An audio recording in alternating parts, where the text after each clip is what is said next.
It's Roc and Manuch with Jimmy B. Now on ESPN 620, 98.7 FM HD-2, and streaming live at ArizonaSports.com. The guys are powered by the law offices of Lerner and Rowe. In a wreck and need a check? Make one call, that's all. 602-977-1900. And now on your ESPN station in Phoenix, ESPN 620, Roc and Manuch with Jimmy B. All right, you made it to June. How about that? Roc and Manuch. Hallelujah. Today. And we got a busy show today. As coming up, we'll dive into the latest Cardinals OTAs, where Gardner Minshew and Carson Beck are getting plenty of work. We'll talk about what it means, what matters in June, and what are we watching as the Cardinals continue through the offseason. Hour number one, we'll catch up with Rudy Carpenter. He'll join us, break down the cards, the quarterback room, what stands out from the early OTA reports. We also got some baseball to get into in hour number two. Jerry Hairston Jr., Dodgers TV analyst, will join us as the Dodgers are red hot, winners of 17 in their last 20. We'll talk about why they've turned it around in such a big way. We obviously got to talk about this D-backs getting swept in Seattle, struggling with runners in scoring position, managed just 6 hits over the last 2 games. Have the D-backs come back to reality or just a tough stretch? So we'll dive into those topics. Factor Fooey, the ABC 15 sports director, Craig Fooey. Got Frank Sanders. He'll join us as he does each and every Monday to talk OTAs as well. And then all the normal stuff like what's on tap and our one call and everything else when it comes to what we do each and every day here on Roc and Manuch with Jimmy B on ESPN Radio 620. We're on 98.7 HD2. We're on the Arizona Sports app and always on YouTube, so you can check us out there. But no Jimmy B today, so we're cutting back his hours. He's been messing up a lot. Yeah, and he's been working extra, so it's kind of one of those things you go, wow, he's got to be a little tired too. You know, guy 92 years old, works so really much. Honestly know how old he is. I got to think Jimmy's got to be pushing mid-late 70s or something like that. You don't think he's in his 80s? He could be. I mean, if he is, he looks great for his 80s. I think he's in his 80s. He might be in that. That could be a great. I would say probably 82. Could be a great like, state. He's like, I can call him dad. Yeah. So, I mean, I'm going to be 58 this month. So. My either my older brother or long-lost uncle for sure. Hey, let's not forget about San Antonio going to OKC and upsetting the Thunder. How about that? Wemby. Was it an upset? You know what? I think it was only because it was at OKC. Okay. I really do. I mean, without Jalen Williams, I think it neutralized them. SGA looked so spent. He did. In that fourth quarter. They looked so tired, and you just felt bad. I mean, you could tell. I mean, he was carrying this whole team on his back, and it was just it was a fun game to watch, and the emotion afterwards with Wemby, and that was a little much for me. Parker and his mom. Yeah, it's like, come on. Well, I'm sure there's a lot of backstories, Rock. Think about that. I mean, maybe, but isn't that? No. I mean, we like seeing the human side of sports, but wouldn't that be more of the finals? You win the finals. Well, we got to remember. I mean, is this just to get there, get to the show, and that's it? How many people picked San Antonio to win the Western Conference? You know, maybe 2 or 3. And this is Wemby's 3rd year. So think about where he's come from, how he's developed, how he's grown. I mean, and, the Europeans or the French are very emotional. And then to see Parker and his mom and we don't really know some of the backstories, but she talked about how the trials and tribulation of him and some of the things he's had to go through. Well, it's a lot of athletes. But I really felt that going back to Oklahoma City, that the Oklahoma City would have somewhat of an advantage. Now, Chet Holmgren got exposed. It was pretty much a no-show this entire series, if you will. I'm not going to blame all these losses on Chet Holmgren. A couple of guys some of those prognosticators were, well, if it wasn't for Holmgren, if he played just a little bit, they might have won this game. I'm not going there, of course. Had a bad series. He got schooled. Don't know if he was hurt or not.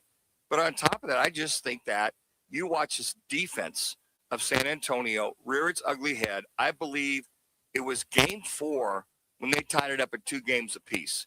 Castle is a dude on defense. And I think, to your point, Rock, I think the reason why SGA was spent was because of all the defense and all of the shots he had to earn because they were just tenacious with him on defense. They were tenacious rebounding.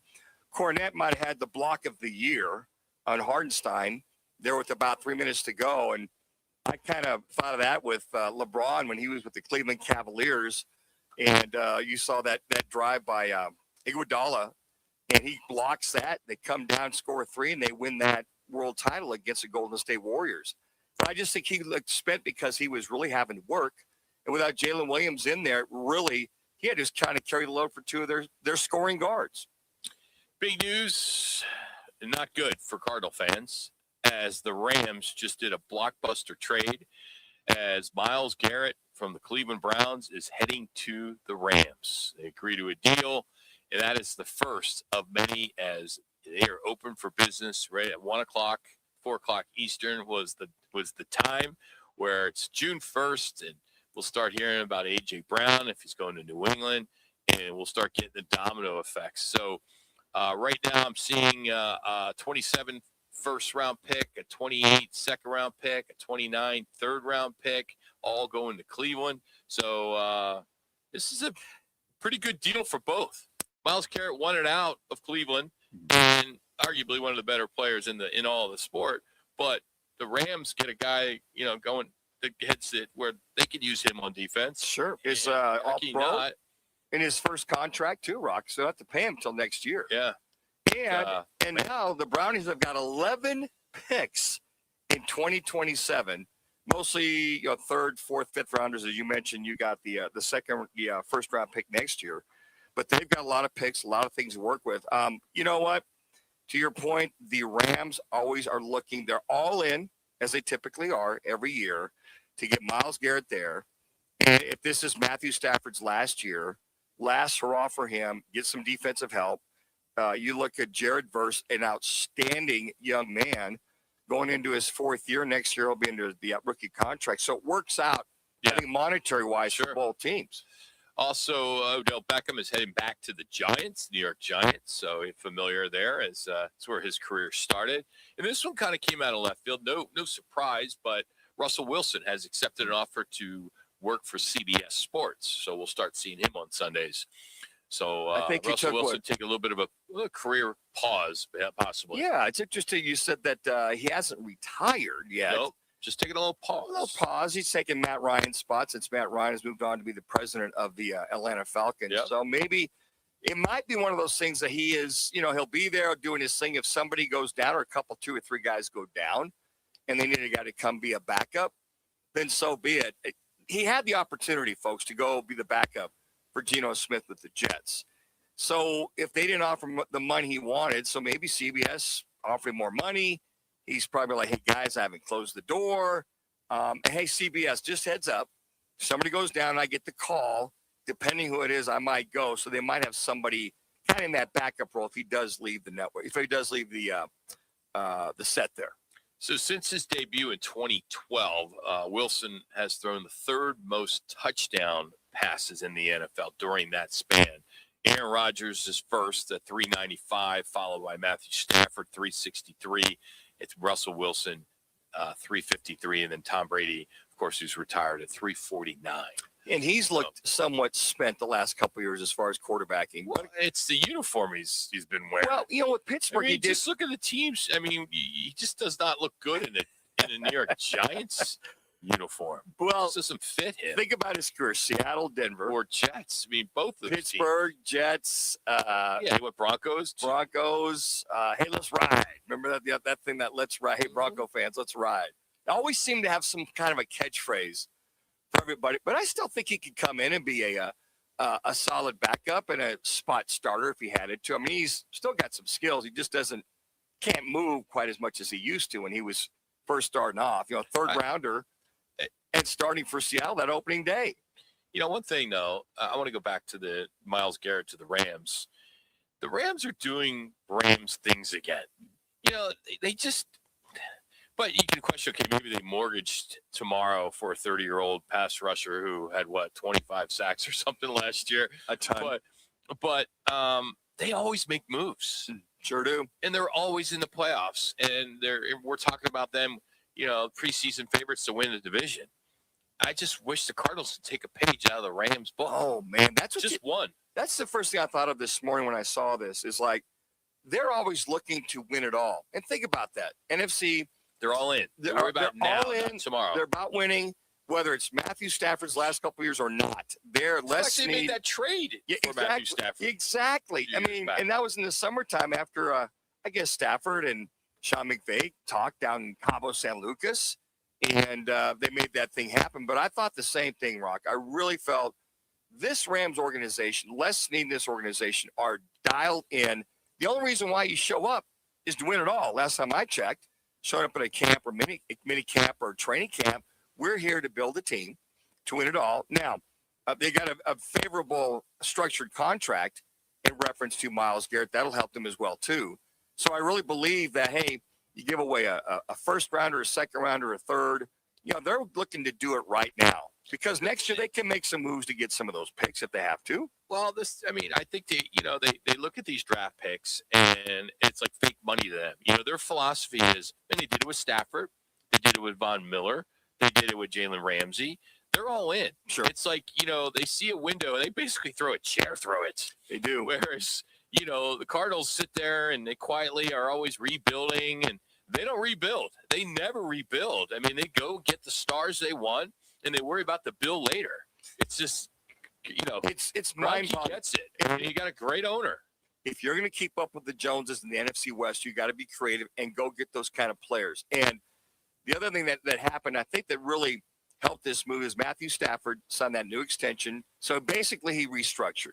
So he's moved money out down the road so they could have some money and being able to pick up the contract of Myles Garrett. And I love what this organization does. They look how to restructure, how to move some money around so they can go get those top-notch guys on defense. You talked about a couple of cornerbacks and safeties, where now we got a rush-in defensive end, by far one of the top guys. He and Josh Sweat are probably in that neck and neck. But think about that. I mean, I got to imagine that the Cardinals got a call from the Rams on Josh Sweat with everything going on. But this is a great move. Again, they continue to look to build and make some of those things happen. Also, by the way, Juju Schuster-Smith also signed this afternoon with the New York Giants. So a couple of veteran receivers looking to help Jackson Dart there with the Giants. So some may say they're reckless, but I love it. If you're a fan of the LA Rams, you love the fact they spend money. Absolutely. Cares about the future. I mean, they're literally looking at these draft picks as just arcade tokens, Absolutely. Right? I mean, they don't care. I think it's genius. Well, it's paid off, Rock. Look at the last 3 years. They won a Super Bowl doing this. They won a Super Bowl. They've been in the NFC West the NFC title games. I mean, they've been there year in and year out, and they're trying to keep up again with Seattle and San Francisco. I feel by far the best division in the National Football League, period. And if they can keep up with them, I think things will take care of themselves. All right, coming up, D-backs had their chances, but Torey Lovello says they didn't do the little things after a rough series. He admits this one humbled them. Got some grand slams from yesterday. We got a replay rewind, which is brought to you by Lerner Rowe, is next. It's Roc and Manuch, Jimmy B, right here on ESPN Radio Phoenix. Let me remind you, Thursdays are where the weekend starts at Twin Peaks Restaurant. Grab an ice-cold Bud Light or a refreshing Michelob Ultra and catch wall-to-wall sports on massive TVs everywhere you look. Big games, cold beer, made from scratch food. Start your weekend early with Bud Light and Michelob Ultra. Thursdays at Twin Peaks. Eats, drinks, and scenic views.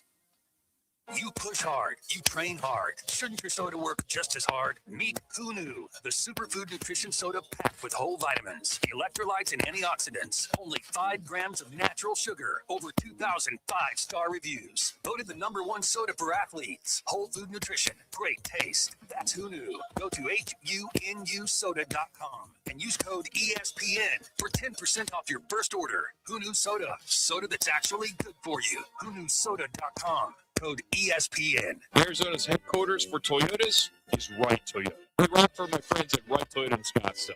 You will always find the right deal at Wright Toyota. Wright Toyota has been driving Arizona's home for years with their amazing service, pricing, and great selections. I encourage you to discover the difference at Wright Toyota. Make the right choice, Right Toyota, just off the 101 on Frankwood Wright Boulevard, and always online at righttoyota.com. The right price, the right selection. Check out righttoyota.com. The best defense is a good offense at Studs Against Bugs. Our Tri-Guard technology attacks pests at the source and keeps a barrier around your home year-round. Scorpions, shut down. Ants, pinched. Spiders, game over. Right now, new customers get their first treatment for just $99, a $229 value. No contracts. Call or text 480-670-4529. Or visit studsagainstbugs.com. Studs Against Bugs, defending the valley one home at a time. Are you looking for career opportunities with great benefits and job growth? How about the chance to make an impact?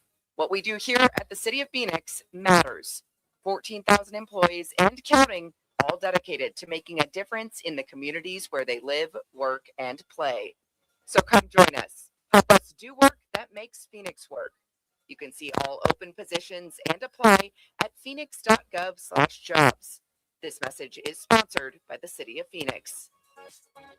Phoenix, if you need a plumber, call the team that does it the right way. Victory Plumbing Arizona. It's particular plumbing for particular people with upfront pricing before the work starts. So there's no surprises when the job's done. And here's a deal just for listeners. Tell them you heard Victory Plumbing on Roc and Manuch with Jimmy B, and they'll waive the service charge. For leaks, clogs, water heaters, or anything plumbing, book today at victoryplumbingarizona.com. ROC number 268603.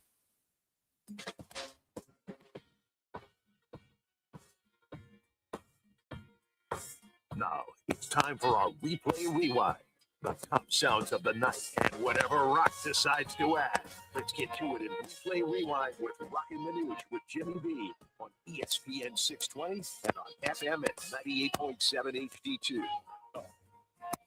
Brown ball, tackle, fumble. They sweep the Diamondbacks.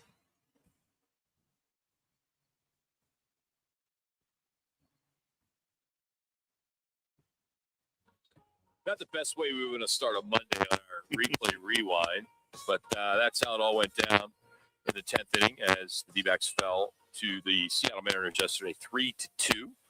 But we're going to take you into the locker room, and you'll be able to hear. We're going to hear from Torey Lovello because he said, D-backs had some opportunities, but the difference came down to the execution.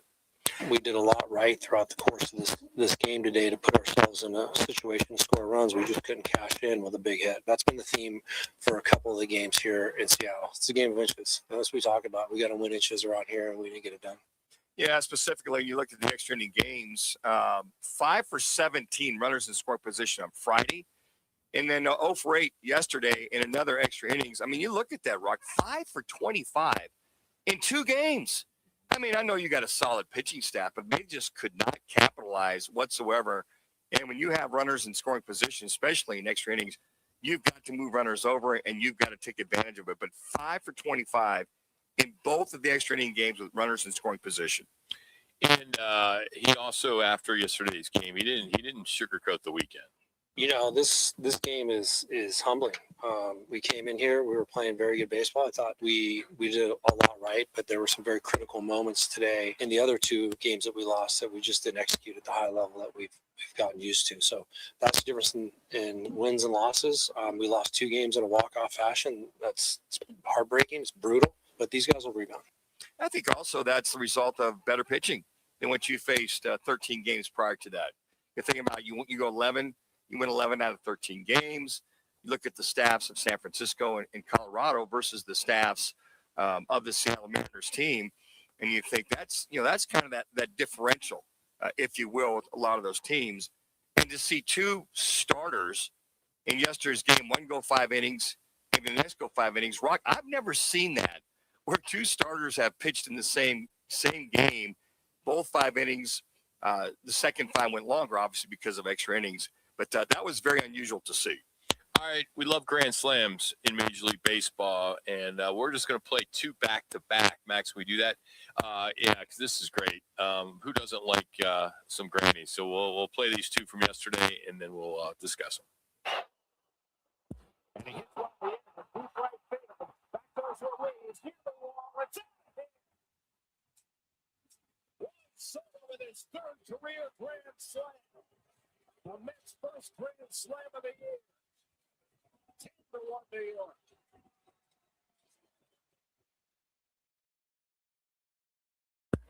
Thomas to deep left field. And gone! Grand slam!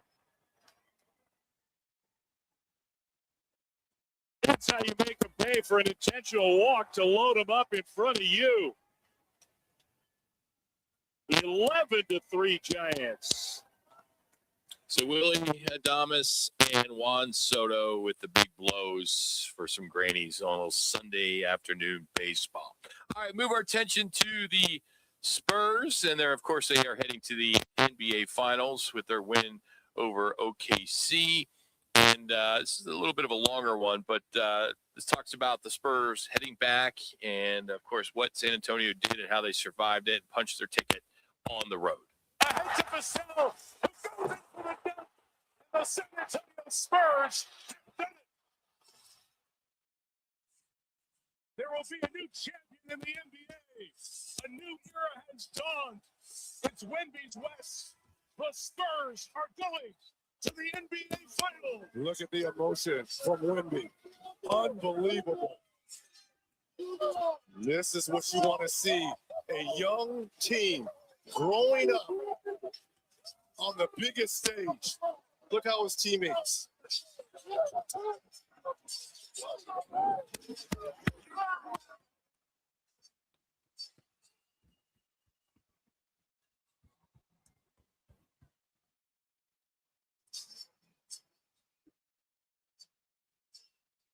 All right, so there you have it, the Spurs. But one of the big plays of the game-stealing chase-down block. I mean, Luke Cornett was in the game for maybe a minute and 10 seconds, if that was something along those lines. But 6 minutes, Ross. He made the biggest defensive play of the night, so I felt we'd have to play that here. And here is that block. It's only 11 seconds long, so listen quick. It's quick.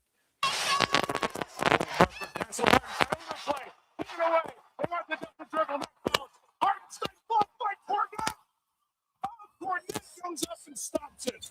It was awesome. That was at 6:30 in the game, 97-91. A game-sealing chase-down block, and that was just outstanding. Yeah, I love it. If there's an opportunity to contribute, that was it. If it's only one block that you had the entire game, the 6 minutes, the 2 points that he had with his line, but that did bring back shades of LeBron chasing down. I believe it was Iguodala in the Golden State Warriors. Yeah, it was. It was. I don't know if it was game 7, game 6 or 7 that he chased him down. You thought for sure Iguodala was going to slam it home, and you would think that you think Golden State took home another world title, but that was shades of that. And my goodness, Cornett, and not to foul him on top of everything, and the officials to let that go. But talk about a huge play at the most opportunistic time for Luke Cornett. And now after the win, here's Wemby when asked what it would mean to finish the job and bring a championship to San Antonio. Victor, you're going to the NBA Finals, and we saw your reaction after the final word. Could you just sort of put into words what you're feeling right now?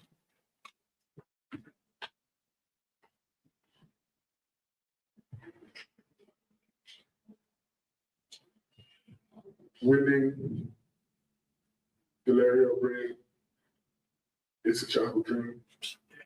And having a real shot at it, having a chance, tangible chance at winning it, realizing a dream, it's a chance.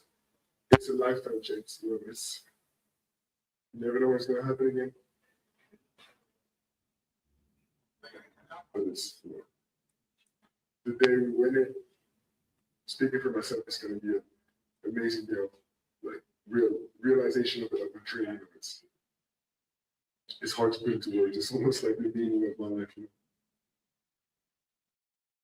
Wemby's West, the emotion of that young man coming from overseas, watching the NBA as a kid. He was probably born at 6 foot, being at 7'5". But you got to appreciate the emotion. There's a young man that in his 3rd year, looking to develop one of the top players ever to come out of Europe, and here he is in just 3 short years, pretty much taking a team that really nobody thought would go. They thought they'd be playoff contenders, but not Western title division holders per se. So Hey, the emotion's there, and you got to imagine the kid growing up over there in France on this kind of stage that he's on right now, going to the NBA Finals against the Knicks. And fittingly, Wemby was named the Western Conference Finals MVP. The winner of the Magic Johnson Trophy at the 2026 Western Conference Finals Most Valuable Player, Victor Wembanyama.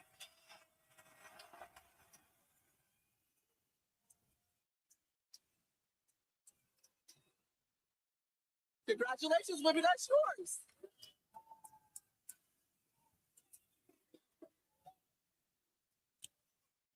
And that is our replay rewind. How about that? So appreciate that. Learner in a row, one call. That's all. 602-977-1900. All right. So ESPN is reporting, according to Adam Schechter, that the Eagles are indeed trading A.J. Brown to the Patriots for a 2028 first-round pick and a 2027 fifth-round pick.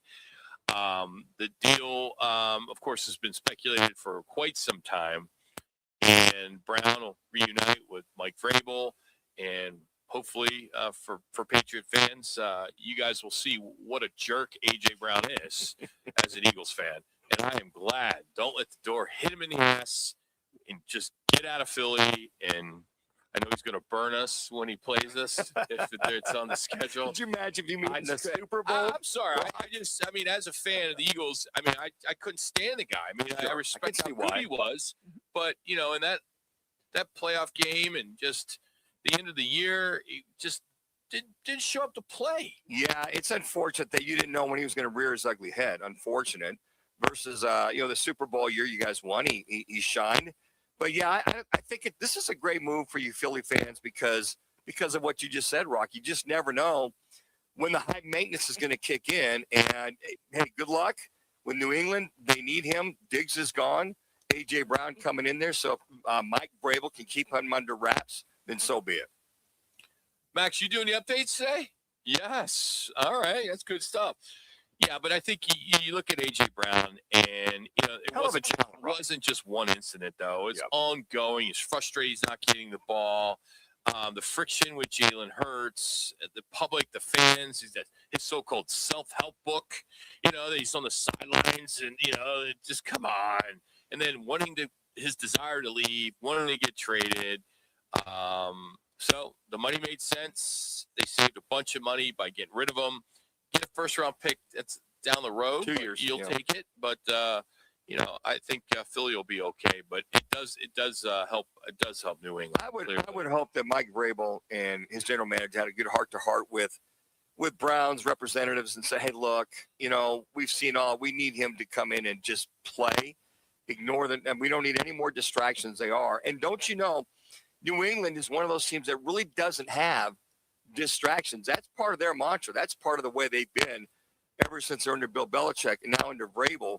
They just don't have those kind of distractions, or they don't have any kind of locker room banner that gets out on the streets. All right, Cards, of course, they moved on from Kyler. Brissett's holding out for a check, and that's left the door wide open for Gardner Minshew and rookie Carson Beck. So who's actually running the offense in week one? I know it's only June 1st, but we're going to catch up with Rudy Carpenter. But first, here's Max with another ESPN 620 Sports Center update.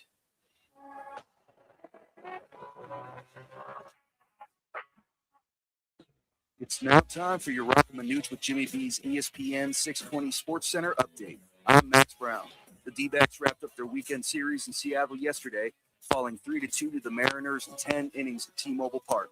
Arizona battled back twice, but it wasn't enough as Seattle walked it off in the bottom of the 10th to complete a 3-game sweep. The D-backs return home tonight to open a 4-game series against the Los Angeles Dodgers at Chase Field. First pitch is scheduled for 6:40 p.m., with pregame coverage beginning at 6 on 98.7 FM and streaming live on the Arizona Sports app. Soccer's biggest summer is here, and there's no better place to catch every match than Twin Peaks. Wall-to-wall TVs, made from scratch food, and ice-cold beer served at 29 degrees. Grab a $15 domestic bucket, a $5 22-ounce Michelob Ultra Draft with $7 Casamigos Spicy Margarita. Every goal, every match, every celebration, it all goes down at Twin Peaks. Twin Peaks, the world's best sports bar. Join the team at All City Towing, Arizona's largest towing company and leader in roadside service. We're hiring dispatchers, call takers, lot attendants, drivers, and customer service pros ready to grow with us. You'll enjoy state-of-the-art equipment, consistent schedules, full health benefits, a strong 401k match, employer life insurance, and a monthly fuel allowance. Take your career to the next level. Apply today at allcitytowing.com. All City Towing, where your future is always moving forward. I was in a wreck. I need a check. I was in a wreck. I need a check. I was in a wreck. I need a check. I'm attorney Kevin Rowe. The insurance company's job is to pay you as little as possible. Our job is to get you every dollar you deserve. Call Lerner & Rowe today and let's make them pay. Call 977-1900. Call 977-1900. Living in the Valley of the Sun means we're always battling the heat on the golf course, at work, or just getting through the day. To stay sharp, you need more than energy. You need hydration. You need Phoenix Hydration Energy, spelled Phoenix, like the city we love. Phoenix gives you clean, natural energy from green tea, plus 3 times the electrolytes of leading sports drinks. No crash, no junk, just pure performance. Grab Phoenix Hydration Energy today at 7-Eleven, Quick Trip, or Circle K. Phoenix Hydration Energy. Rise up. When it comes to your roof, you don't want to mess around. And Arizona homeowners and business owners have known that for over a decade. State 48 Roofing is Arizona's #1 referred roofer. Residential, commercial, they do it all. And they've been doing it right here in the Valley for over 10 years. Protect your home, protect your business. And hey, keep your roof sexy with State 48 Roofing. Visit state48roofing.com or call 480-268-4509. State 48 Roofing, Arizona's most trusted roof. Nobody does happy hour like Twin Peaks. Nobody. Whatever you're craving, we've got it. Tequila cocktails, premium bourbon pours, and top shelf spirits served over ice balls that hit just right. Local craft beers and handcrafted whiskey cocktails, yep, all here. And with 5 Valley locations. And don't forget the teeth-chattering 29-degree drafts we're famous for. Pair it all with scratch kitchen bites that actually satisfy. From shareables to hearty favorites. When it comes to happy hour, Twin Peaks doesn't play. Twin Peaks eats, drinks, scenic views. Your everyday choices can help shape your future. Choosing healthy meals rich in fruits, vegetables, whole grains, and lean proteins, along with consistent exercise, can help reduce your risk of dementia. Even small changes, like a short walk a few times a week or eating less processed foods, can make a difference. Eat smart, move more, protect your mind. Visit alz.org/healthy habits to learn more. This message is sponsored by the Alzheimer's Association and the Arizona Department of Health Services.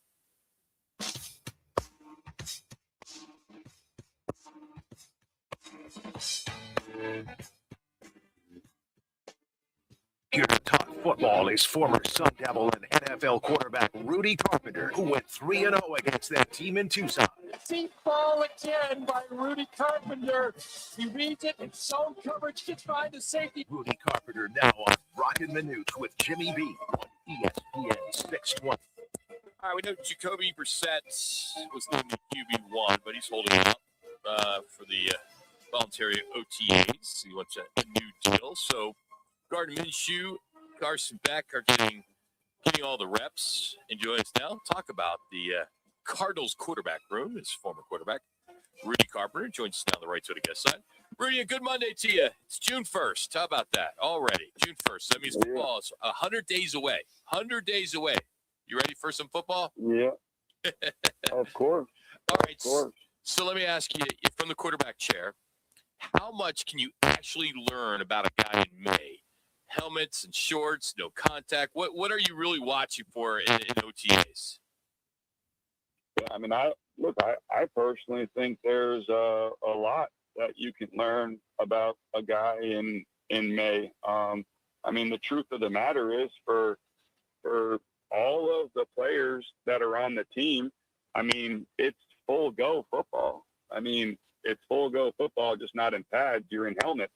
But I mean, you know, these guys are running the offense. They're running the defense. They're doing, everything that, you would do in training camp or, you would do at any other time. So, you're getting a chance to see the receivers run routes, quarterbacks execute plays.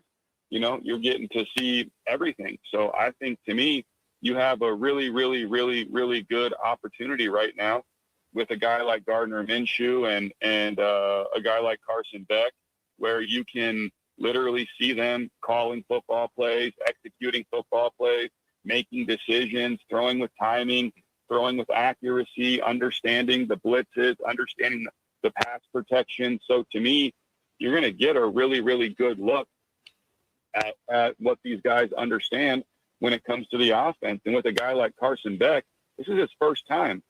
It's his first time get a playbook. It's his first time going through the installs. It's literally the first time that he's getting a chance to do this. Gardner Minshew, it's a new offense for him, maybe some new verbiage, but, Gardner Minshew should know, what the heck's going on. Gardner Minshew should know, when he sees a football play, even though it's called, I don't know, Z drive, zebra sail compared to 940 F corner. It's the same exact play. He should be able to know that and, operate and execute with ease, right? Whereas, I understand that, Carson Beck, it's a little different first time, but I think that you're going to get a real good idea of what these guys can do and who these guys are.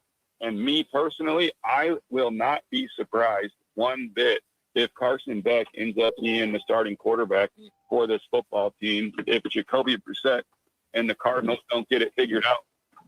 I would second that motion too, Rudy. I think the one thing you really emphasize is the mental side of having these OTAs and mini camps versus when, I don't know about yourself, but when I was coming up and you were coming up, we only had 3 days, 1 week and 3 days the next. And just that mental piece, once you got to regular training camp, today's world, we would be behind where these guys are right now, what they carry that into as far as the training camp's concerned. Yeah, these guys now, the OTA is way, way different. It's basically a spring practice like in college. So these guys are getting whatever it is, I don't know, 15, 16, 17 practices. Sure. And then they're getting a 3-day mini camp. So, they're getting a lot of practices. They're getting a lot of installs.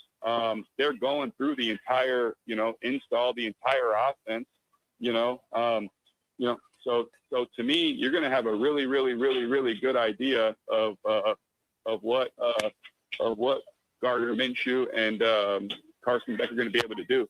I was watching. They already got the two-way radio going in their helmets early on. I saw this the other day with some of the footage, and they would call it in, and Carson Beck would look at his wristband whenever he was calling plays. I mean, that is that's way advanced from when we go back, or at least I go back to, okay, Dan, we'll keep it simple, stupid. But that kind of coordination so early on, and I agree with you, to the development of a Carson Beck and then Gardner Minshew to kind of reiterate that, has got to speak volumes for moving somebody forward. Yeah, like I said, I mean, these guys are getting, real practice. It's not, like I said, it was the same. I don't know, Dan, for you, but it was the same for me when I was playing. We had. Right, we got him. Come on, stay. We lost him. Rudy Carbo.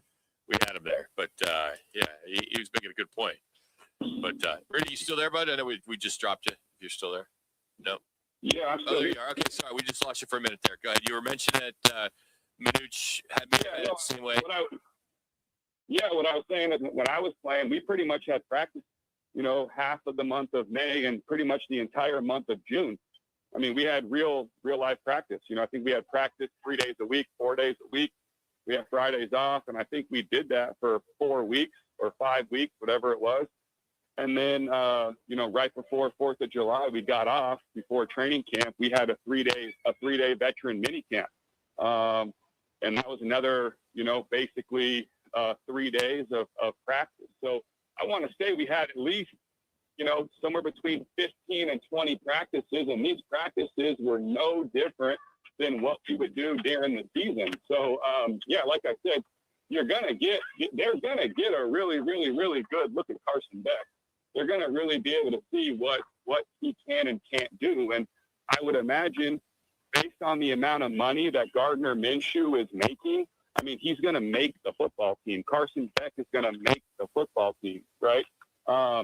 it really comes down to what happens with Jacoby Brissett. And if Jacoby Brissett comes back and figures it out, the quarterbacks for the Arizona Cardinals are going to be Jacoby Brissett, Gardner Minshew, and Carson Beck. And maybe they keep a fourth guy on practice squad, but that's going to be your quarterback room. And I believe that one of two things is going to happen.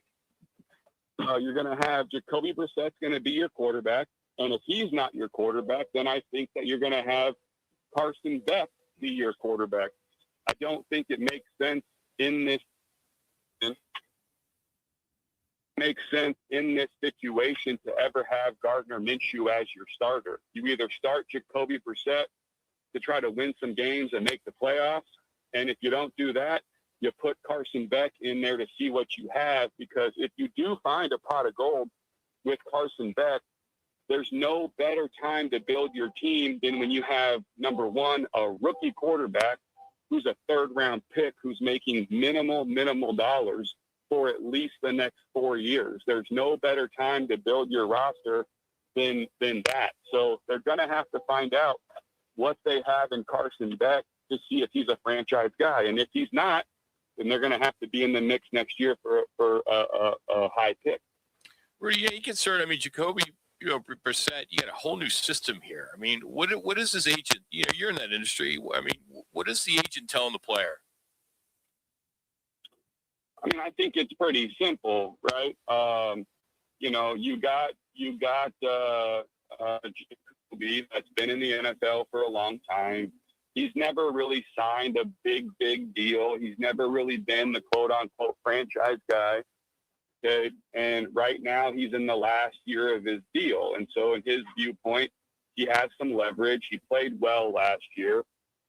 In his point, he's taking the chance and he's saying, hey, Arizona Cardinals, do you guys feel comfortable going out there with Carson Beck and Gardner Minshew as your guys, or are you depending on me to be your starter?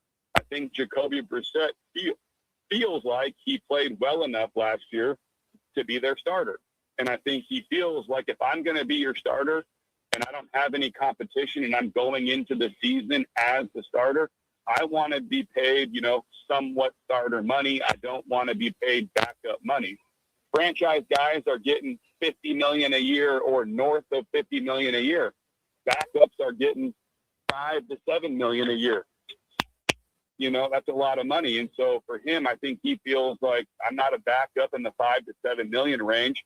I understand I'm not a franchise guy in the $50 million range, but you can at least pay me somewhere in the $15 to $20 million range. The 18 to $25 million range is what I think that he's probably, telling himself.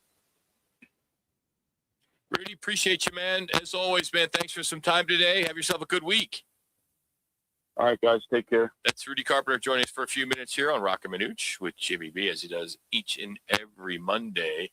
But we do want to continue talking some football as the Patriots they go get of course they got a real weapon for Drake May now, as they got that weapon, so to speak. And the Rams, they go full Rams again with Myles Garrett. So we're going to get into some of that as the NFC West has just became a bigger headache for the Cardinals. We'll tell you what that's all about next. Plus, we got to June 1st, and we're going to play a little bit when we come back from this quick break. And you're going to be able to relate if you watch the news today, this morning, any of the morning shows. So stick around. It's pretty comical. That's next year on Roc and Manuch with Jimmy B. When it's game time in the Valley, you know what time it is. It's Twin Peaks time. Head to Twin Peaks with 5 Valley locations and massive screens everywhere you look. From basketball, baseball, to hockey, fights, and more, there's no better place to catch every play and all the action. Bud Light is a proud partner of sports fans everywhere. Twin Peaks, eats, drinks, scenic views. Bigger fields, bigger events, bigger experiences. Arizona Athletic Grounds. Arizona Athletic Grounds is a 275-acre sports and entertainment destination for athletes, fans, and families. Located in Mesa, AAG is one of the largest multi-sport complexes in the country, with over 475,000 square feet indoors and more than 150 fields and courts. From tournaments to training to cheer, dance, concerts, and corporate events, the Grounds does it all. Learn more at azgrounds.com. RightToyota.com. At Right Toyota, they'd like you to get to know them. Their goal is to make buying your next vehicle the kind of experience that earns your recommendation to family and friends. They invite you to use all of their innovative web tools on RightToyota.com. So if you're looking for a new or pre-owned Toyota, head to their interactive website at RightToyota.com. The right price, the right selection, all at RightToyota.com. When hot is not an option, Stay Cool delivers. From patios to warehouses, shops to summer events, Stay Cool's Slim Cool Elite and Cool Cube mobile air coolers deliver more air for less money. They're rust-free and backed by more than 40 years of experience keeping you cool. Available now online at Home Depot, Lowe's, and Tractor Supply. Shipped to the store or right to your door. Visit staycool-products.com. Slim Cool Elite and Cool Cube. Get yours today with free shipping and beat the heat. Before you fly, take a trip to your local MVD office or authorized third-party provider with your required documents and get the new AZ Travel ID with the Gold Star for your new driver's license or ID. Starting May 2025, this new AZ Travel ID gets you through TSA security checkpoints. It's quick and easy. Think of it as your license to fly. Learn how to get your new ID at aztravelid.com. Sponsored by ADOT in partnership with the Arizona Broadcasters Association and this station. Shit. When I grow up, I want to be a director because they get to talk to everybody about everything. They get to make cool movies and dance music videos. If your child is sick over and over again, it could be PI, a defect of the immune system that affects millions. Early testing can give children a chance to dream. And when I'm a director, I get to say, lights, camera, action. For more information, visit the Jeffrey Modell Foundation at info4pi.org. That's a wrap. Roc and Manuch with Jimmy B want to take you back. A quick reflection on some of the more memorable moments in sports and pop culture. Now, time for your Right Toyota on this day report. Right Toyota, right on the corner, right on the price. Right Toyota in Scottsdale. It is June 1st. Cannot believe it, can you? You believe it is June 1st already. Hard to believe it's June already, right? Hard to believe June 1st is already here. Hard to believe today is June 1st. I can't believe it's already June. Can you believe it's June 1st already? It's hard to believe it's June 1st. Hard to believe it's June 1st. I can't believe it's June. I know, June 1st. I cannot believe it's June 1st. Cannot believe that it's already June 1st. Hard to believe it's June already. It's June. It is June. Can you believe it's June already? No, it's unbelievable. Can you believe it? That we're in June. They went by quickly. It really did. Yeah, you know who you are. ABC, CBS, Fox, Arizona Family, all the morning shows this morning. I can't believe it's June. You think that's just a bit that they do to just rile us up and make us laugh? I mean, it's like, hey, can you believe it's June already? Yeah, halfway through the year. Wait till the 21st, the first official day of summer. Oh, we'll get that one coming up. Sure. But here we are, new week, new month, and here's what's on deck. The Stanley Cup Finals start tomorrow. The NBA Finals get going on Wednesday. The French Open is heading through June 7th. Of course, FIFA World Cup gets underway on June 11th, and can't wait. And then, of course, you got the U.S. Open June 18th through the 21st. And then how about the UFC White House event, the Freedom 250? That's going down on June 14th. So we are in June, and National Selfie Day is June 21st. Roc's birthday is the 29th, so it's all right there here in June. Was that a hint just to send those cards and letters? Yeah, and I need another gift card for Total Wine. Yeah, extra large. Yeah. No, I'm going Vans. I think that Dude, Vans is better. Yeah, that's right. I'm still wearing the golf shoes you got me last year. Oh, good. I'll do Vans. I'll definitely do Vans. See, the thing is, like, I don't have to get you anything for years. Because I think on your 60th, I sent you to Hawaii, remember? 50th. That was your 50th? Yeah, it was 50. Yeah, you sent me to Hawaii. I'll never forget that one. Thank you so much, Uncle Rock. And Dave, right? Yeah, you and business Dave partner. sent us. It was there. Yeah, but I appreciate I got a lot of credit for that. Yeah, you did. See, Les? Max? Yeah, it's been I'm a giver. It'll be 22 years coming up here in September, so I'll get you that Vans and a bottle of wine and some other good stuff. It's a little cheaper to send somebody to Hawaii like 15, 20 years ago than it is Oh my gosh, is it ever? All right. Before we get to football at 50, also on this day, 1979, Seattle wins it all. The Supersonics close out the Bullets. Game 5 captures the franchise first and only NBA championship. And in 97, Michael Jordan buries a buzzer beater to win Game 1 against the Jazz. A clutch moment, part of his GOAT collection. And 1925, the Iron Horse began. Lou Gehrig made a pinch-hit appearance for the Yanks, and that started a run. 2,130 consecutive games. That guy he pitched for, Wally Pipp, the regular first baseman. So when they say, hey, you got Wally pipped, that's the origin right there. The Lou Gehrig came in, and to those point, all those games you mentioned, Iron Horse. And Wally Pipp, I think he just was a backup for the next few years. And until Lou Gehrig got sick, that's how long he played. All right, it's 150, so football at 50. The Eagles have traded A.J. Brown to New England. The Patriots are landing a true number 1 receiver for Drake May. In return, according to the New York Post and NFL Network, Philly is receiving a 2027 and 2028 first-round pick. So I'm hearing different reports now. Because at first, Adam Schefter had said first-round pick in 28 and a third-round pick in 27 or 20, something like that. 2027. So now, what is the official? Is it 2 first-round picks? I'll have to double check on that because I agree with you. I thought it was kind of like, hey, no risk. I thought it was a 3rd or 5th rounder this next year. Because if it's 2 first-round picks, Philly won this. Well, absolutely, they won this. Yeah, that's a little conflicting. Multiple reports. Anyways, I think, how long is it going to take you? You're a kid. Get on that phone and figure it out. Grab that microphone. You're definitely got to get a trip to Hawaii. You got to be here at least more than 6 months. What do you need one for, dude? Tomorrow you're leaving. All right, that's better. Yes. Yeah, okay. So 2027 5th rounder. All right, and that is according to who? Adam Schefter. All right. All right. Browns are sending Myles Garrett to the Rams. And Jared Verse, 2027 first-round pick, a 2028 second-round pick, and a 2029 third-round pick is all going to Cleveland. So does Cleveland win here? I think in the future. I think right now the Rams win this one as far as having a stalwart, one of the best edge rushers in all the National Football League. They win this as far as this year. But down the road, you think about that, those particular picks, those top-round picks.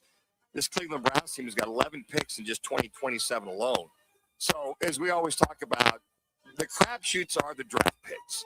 But for right now, reality's sake, you got Myles Garrett going to the Rams, Jared Verse, who's an outstanding young edge rusher, who had a great year the last couple of years.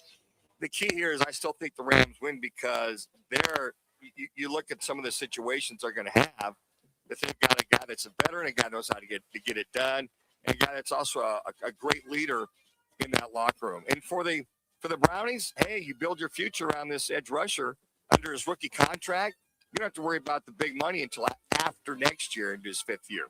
Odell Beckham Jr., he signed with the Giants, so he's returning where his career started. So they got themselves a veteran receiver and returner. We'll see if he can stay healthy. That's but the key. OBJ is back in New York. Yeah, they also signed Juju Schuster-Smith today, too. They're loading up with the veteran receivers to help Jackson Dart. Yeah, I think, Rob, with some of these guys that are long in the tooth or banged up a little bit, that's going to be the key to see how healthy they are, how much you play them. And for OBJ, who played, 6-7 games for the Dolphins last year, he's just one of those serviceable possession wide receivers. He's not the home run hitter he used to be. And Juju Schuster-Smith the same way. Good solid receiver, good veteran receivers. And it's all about staying healthy. And if Jackson Dart can stay healthy, if his receiving core can stay healthy, they can put more points on the board. And he doesn't have to scramble around like he had to last year. And then Russell Wilson has accepted an offer to join CBS Sports, so he's going to put his playing career on pause, as we will see him on CBS throughout the football season, since he was going to be a Jets backup. When you go from the Giants to the Jets, so now he goes to downtown New York, and he'll be on television. I think the minimum for him would have been about $1.5 million or $2 million. I'm sure CBS. He's going to be great on television. He'll be great. I mean, he'll have all the colloquialisms and all the sayings and what have you. But they might offer him maybe $3-4 million, a couple $1 million more than the Jets are willing to pay him. Now, what you said was interesting. He's maybe putting this on pause. He has not retired yet, folks. He has not mentioned he's done. He's just mentioned he's going to be going. Retire yet? No, he still hasn't. He's going in the Hall of Fame unretired. Isn't that something? I'm going to the Hall of Fame, and he still hasn't retired. Who knows? But I think that's very interesting that he has not mentioned he is retired or done. That if anybody goes down, it could be a starter, it could be a couple backups, that somebody would step up and offer him the minimum plus some incentives to entice him out of that pregame and postgame. Be very interesting to see which way Russell Wilson goes. Football 50 is powered by Wright Toyota, the right price, the right selection, and always the right dealership. Located in Scottsdale on Frank Lloyd Wright Boulevard, Wright Toyota has the right deal for everyone. Check out their full inventory of pre-owned certified vehicles under $15,000 at WrightToyota.com. 17 wins in their last 20. Shohei Ohtani is throwing zeros and hitting leadoff. And tonight, the Dodgers roll in for 4. And who better to break it all down than Jerry Harrison Jr. from the Dodgers? That's next here on Roc and Manuch with Jimmy B on ESPN Radio Phoenix.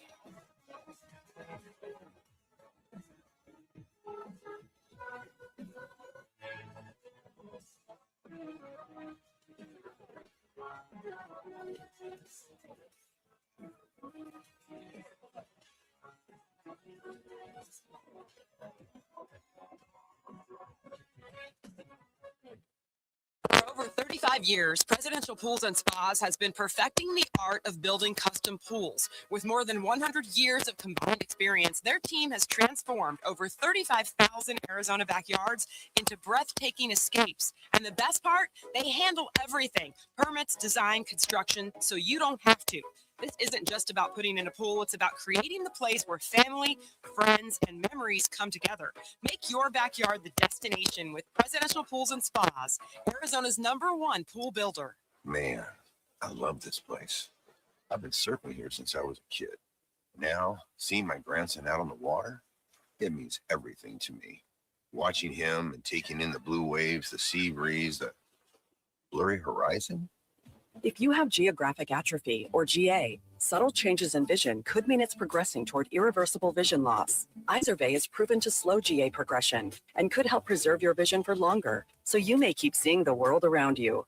Izervay, or avacincaptad pegol, is an eye injection. Don't take it if you have an infection or active swelling in or around your eye. Izervay can cause eye infection, retinal detachment, or increased risk of wet AMD. Izervay may cause blood in the white of the eye, blurred vision, or a temporary increase in eye pressure. Do not drive or use machinery until vision has recovered after an eye injection or exam. Ask your retina specialist how you can slow your GA with Izervay. To learn more, call 1-855-IZERVAY or go to izervay.com. Paid for by Astellas Pharma. I was in a wreck. I need a check. I was in a wreck. I need a check. I was in a wreck. I need a check. I'm Attorney Kevin Rowe. Being in an auto accident is traumatic. You need to call the best law firm that has the experience to get you the best results. Call 977-1900. That's 977-1900. Now open in North Scottsdale. It's the Orangedale Lounge. ODs, right off Thompson Peak and Bell, next to Bash's. Your new favorite dive bar has arrived. Cold drafts, chill vibes, always affordable prices, and the OD Mug Club, a one-of-a-kind membership you won't find anywhere else. No frills, just great people, ice-cold drinks, and a bar that feels like it's always been there. Follow at OD Scottsdale and get the scoop at orangedalelounge.com. Orangedale Lounge. Dive in and drink up. You're invited to Vans Golf Shops by Worldwide Golf to get custom fit for the all-new Titleist GTS drivers. Find the perfect driver for your swing, helping you gain superior distance, accuracy, and speed by personalizing your performance. Be the first to have the new Titleist GTS drivers by booking your fitting in-store or online at worldwidegolf.com. Trusted by golfers since 1963 and home to the legendary 90-day 100% satisfaction guarantee. Vans Golf Shops by Worldwide Golf. Get there. KTAR AM Phoenix, Arizona's home for the worldwide leader in sports, is ESPN 620.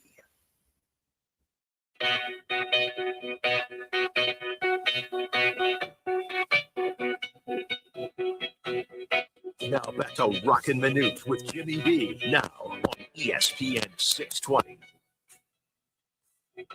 Arizona State baseball season came to an end in the Lincoln Regional, but they didn't go out quietly, that's for sure. And what a heck of a season it has been for the Sun Devils. And if you were listening to us the other day, we were really talking up Landon Harrison, yes, who is one of the biggest stories of the season. He tied the school's single-season home run record with his 27th home run on the record in the regular season finale. Then he later broke the record during the Big 12 tournament. What an incredible year for Landon Harrison. We thought we'd bring his uncle on. Uncle Jerry now joins us. Jerry Harrison Jr. now joins us here on ESPN Radio. Jerry, how proud are you of little Landon and the success he's having? We had Scott on last week talking what a proud father he is. Yeah, really proud of Landon, man. He had an incredible season. You know, we always knew that he had that type of ability, that type of talent, but for him to go out there his sophomore year, not even his draft, to go out and put the numbers at such a great university at Arizona State, a historic baseball school, and set the record. Just really proud of him. Where did he develop this power? What's he, 5'11", about $185, $190? Where's this power coming from? Well, here's the thing. You know, I had this when I was playing. I was guilty of being afraid if I hit too many home runs that we wouldn't have enough baseballs to play. So I said, I'm not going to play. I mean, I'm not going to hit those home runs because I want to continue playing. Well, Landon is a lot smarter than I am. He figured, hey, don't make more baseballs. So he goes out there and puts on a show. His dad had a lot of power. Scott was more the power guy. Our grandfather, Landon's great-grandfather, had a lot of power. So it's good to see Landon develop that power. But more importantly, you know, Landon is not a home run hitter. Landon is a complete hitter, has a great eye, is a polished hitter, kind of like a Freddie Freeman type hitter that hits home. So he has great plate discipline, knows the batter's box as far as the strike zone, knows what he wants to do in the box. But he puts great swings on baseballs. More importantly, too, he's a bat-the-ball skills type player with power. The power comes after. So we're happy that he's a complete baseball player. Jerry, how do you give him advice on the pressure being at Harrison with all the success your family has had in baseball and how good baseball has been to your family? That seems like that would be a lot on a young man. Well, you know, Landon is a lot more wise beyond his years. You know, he's 20 years young, but he carries himself as a 25, 30-year-old. Okay. I think it's really, you got to give credit to his mother, Jill, and his dad, Scott. They did a tremendous job of raising him, being humble. Now, he's got some fight to him. He loves to win, wants to win, and he wants to help lead a team win. But, you know, off the field, he's just one of the nicest kids you'll ever meet. And, you know, that type of pressure, he really doesn't think about it. He just goes out there and he more or less the way me and Scott thought of it as a privilege. Not pressure, but it was more of a privilege to carry on that Harrison name. And we just love playing. We never thought about it. Landon doesn't really think about it. He just wants to go out there and be the best player he can be because he's not his dad, Scott. He's not his grandfather, Jerry, or his great-grandfather, Sam. He's his own person, his own player, and that's Landon. Trust me, that's good enough. He's Jerry Harrison Harrison Jr., Dodgers TV analyst and World Series champion. Of course, Spectrum Sportsnet is the Dodgers have won 17 of their last 20. What flipped after that 4-game skid against the Braves and Giants earlier this year? Well, I think they started to get a little more healthier. Okay. Freddie Freeman was dealing with some things. I know he was dealing with a really bad flu, lost some weight. I know the flu was going around our clubhouse for quite some time. And guys got healthier, got Mookie Betts back. He's starting to swing the bat a little better. And our pitching really has been consistent. They've really carried us, starting from the starting staff to the bullpen. And anytime you pitch extremely well and you get some run support, you're going to win a lot of ball games. And certainly the Dodgers have done so. So I still believe that they haven't played their best baseball yet, even though they're winning a lot of ball games. Their best baseball is yet to come, which is a good thing if you're a Dodgers fan. And Jerry, Ryan Ward, new on the scene, gets a home run, gets his first dinger. Love seeing the dugout. It just continues to amaze me, Jerry, the development of these guys on and on and on, that they come up and they produce right away. Well, I think something that gets lost in the shuffle, I say it all the time, baseball is different, let's say, than the NFL and the NBA, where you can develop your guys. You can bring in guys from all avenues. You could sign guys from other countries, whether it's the Dominican Republic, Venezuela, Mexico, Puerto Rico, or draft guys out of high school or college. But the most important thing, you touched on it, development. And a lot of clubs fail to do that. Now, obviously, the Dodgers have money. We all know that. Sure. But they don't get the credit for developing guys. Even the guys that are not here right now. Look what Cody Bellinger is doing with the Yankees. What Corey Seager has done with the Texas Rangers. What Miguel Vargas is doing with the Chicago White Sox. He's an absolute stud. The Dodgers do not cut corners. And I think that's the biggest thing. And then obviously when you add a Shohei Ohtani, a generational talent, a Yamamoto, you trade for a Mookie Betts, sign up Freddie Freeman, now you got something. That's how they're able to win and have that winning type staying power. And you see it with clubs that, like the Tampa Bay Rays, who don't have a whole lot of money, but they're always there in the mix because they don't cut corners when it comes to development. I think that's the biggest key. You've got to develop the talent that you have, and the Dodgers do it as good as anybody. And, Jerry, you played for the Yankees, you played for the Dodgers. How much of a responsibility and accountability is there once you enter a Yankees or Dodgers clubhouse? Well, I mean, I was fortunate. When I first entered the Yankees clubhouse, the clubhouse was led by great leaders like Derek Jeter, Mariano Rivera, Jorge Posada, Andy Pettit, Alex Rodriguez, who was a really good leader in his own right. There is some pressure, but that's great kind of pressure because there's an expectation. You're there to win. I think that's the biggest thing, too, with the Dodgers. They have that type of feel when I went over to the Yankees where, hey, listen, we want you to do your thing, be your own person, but we're here for one thing, and that is to win. And there are some other clubs that talk about, yeah, we would like to win, or they're going to try to win. Those type of teams that I played for, the Yankees organization, Dodgers organization, they expected to win. And it's a different focus. And the Dodgers here certainly have that. Jerry Harrison Jr. joining us here, Roc and Manuch. All right, Jerry, is there a part of the Ohtani two-way thing that even worries you, like maybe the workload, the wear and tear over a full season? Well, I'd be, kind of crazy to say, well, can he sustain this? I think the worry is not there because obviously he shines both. I believe right now, if they were to stop the vote, he'd win the National League Cy Young. That's how great he has been on the mound. We've still got a whole lot of the season left. He's so good on both sides of the ball. It's just so weird to see. And my only question is, can he do this for the next 5, 6, 7, 8 years? I don't know because we've never seen this. I've always said if we can combine Tom Brady with Lawrence Taylor in football, that's the ultimate football player. We saw it in basketball. That was Michael Jordan. Greatest scorer, incredible defender. He was Lawrence Taylor on defense, and he was Tom Brady on offense. We're seeing it now in baseball.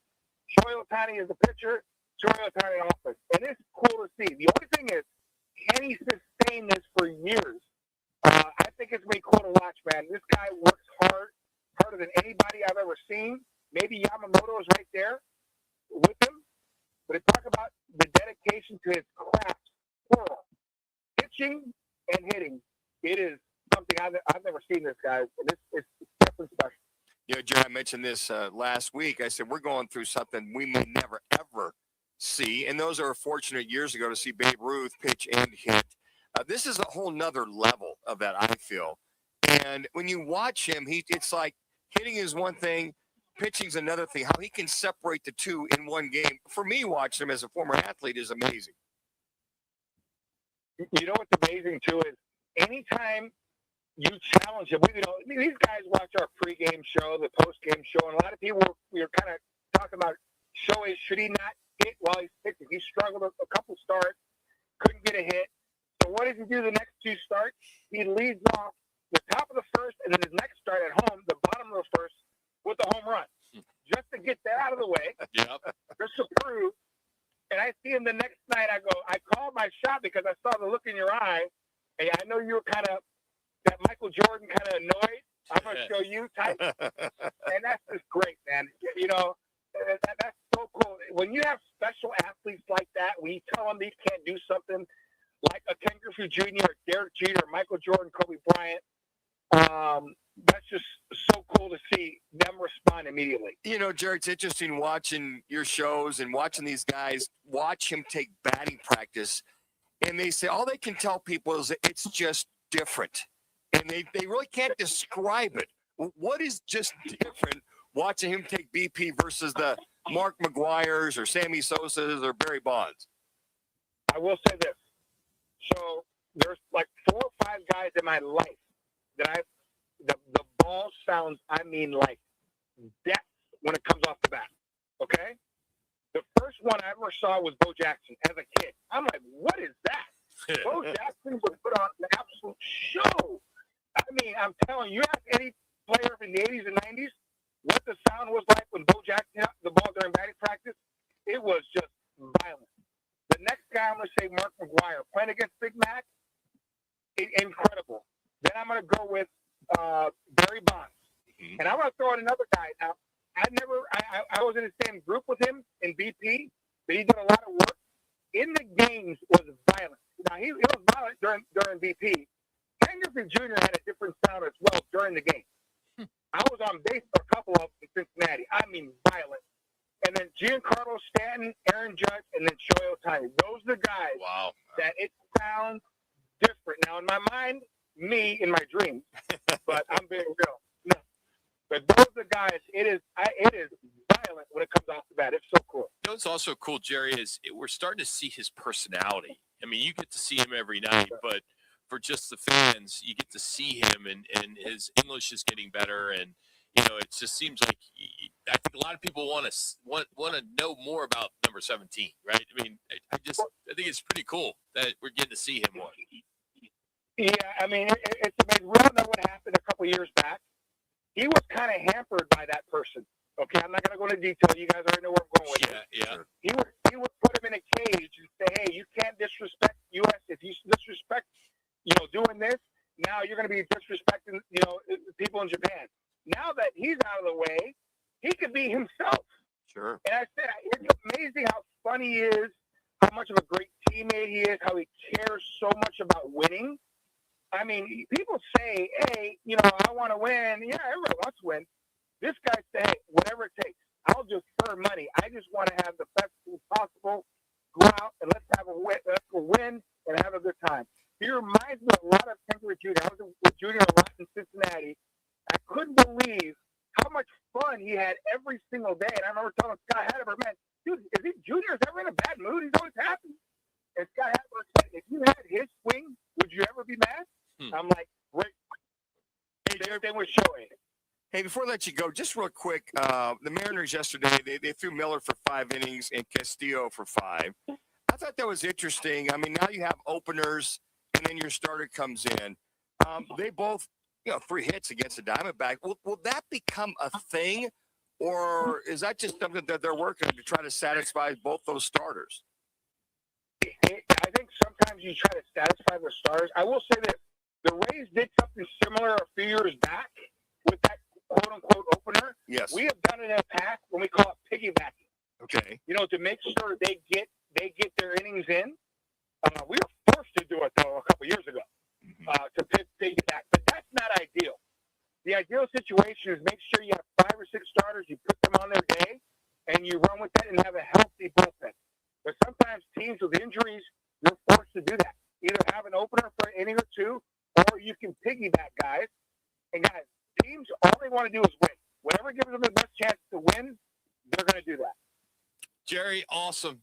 As always, buddy, appreciate your time, and have fun these 4 days here in Phoenix. I will. I'm actually in L.A., but I'm going to enjoy it from the studio. D-back dogs is always fun. Good stuff. That's Jerry Harrison, Jr., World Series champion, and a proud uncle of Landon Harrison of the Arizona State Sun Devils. All right, where the game meets the green, it's the money line, and that is next. It's Roc and Manuch with Jimmy B right here on ESPN Radio Phoenix. When it comes to sushi, reputation matters, and Sushi Brokers Arcadia has built theirs on being the best sushi in Arizona. From traditional rolls to bold fusion creations, like our crowd favorite, Seafood Dynamite, and the must-try sushi pizza. We've got something for everyone. Our famous happy hour is every day from 3 to 6:30 with fresh favorites like the California roll, spicy tuna roll, and the surf and turf roll topped with seared steak. Sushi Brokers Arcadia, 44th Street in Indian School. When it comes to your roof, you don't want to mess around. And Arizona homeowners and business owners have known that for over a decade. State 48 Roofing is Arizona's #1 referred roofer. Residential, commercial, they do it all. And they've been doing it right here in the Valley for over 10 years. Protect your home, protect your business. And hey, keep your roof sexy with State 48 Roofing. Visit state48roofing.com. or call 480-268-4509. State 48 Roofing, Arizona's most trusted roof. You're invited to Fans Golf Shops by Worldwide Golf to get custom fit for the all-new Titleist GTS drivers. Find the perfect driver for your swing, helping you gain superior distance, accuracy, and speed by personalizing your performance. Be the first to have the new Titleist GTS drivers by booking your fitting in-store or online at worldwidegolf.com. Trusted by golfers since 1963 and home to the legendary 90-day 100% satisfaction guarantee. Fans Golf Shops by Worldwide Golf. Get there. Join the team at All City Towing, Arizona's largest towing company and leader in roadside service. We're hiring dispatchers, call takers, lot attendants, drivers, and customer service pros ready to grow with us. You'll enjoy state-of-the-art equipment, consistent schedules, full health benefits, a strong 401k match, employer life insurance, and a monthly fuel allowance. Take your career to the next level. Apply today at allcitytowing.com. All City Towing, where your future is always moving forward. When it's game time in the Valley, you know what time it is. It's Twin Peaks time. Head to Twin Peaks with 5 Valley locations and massive screens everywhere you look. From basketball, baseball, hockey, fights, and more, there's no better place to catch every play and all the action. Bud Light is a proud partner of sports fans everywhere. Twin Peaks, eats, drinks, scenic views. Hey, Arizona State football fans, London is calling. The Sun Devils are headed across the pond to face Kansas in the inaugural Union Jack Classic, September 19th at Wembley Stadium. It's the first college football game ever played there, and you should be part of it. For tickets, hospitality, and travel packages, visit UnionJackClassic.com or contact the Sun Devil ticket office. Join Coach Dillingham, Sparky, and the Sun Devils in London. Forks up.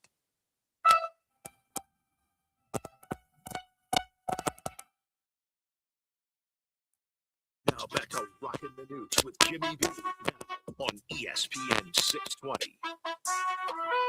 All right, it's called the money line. Some good stuff to get into.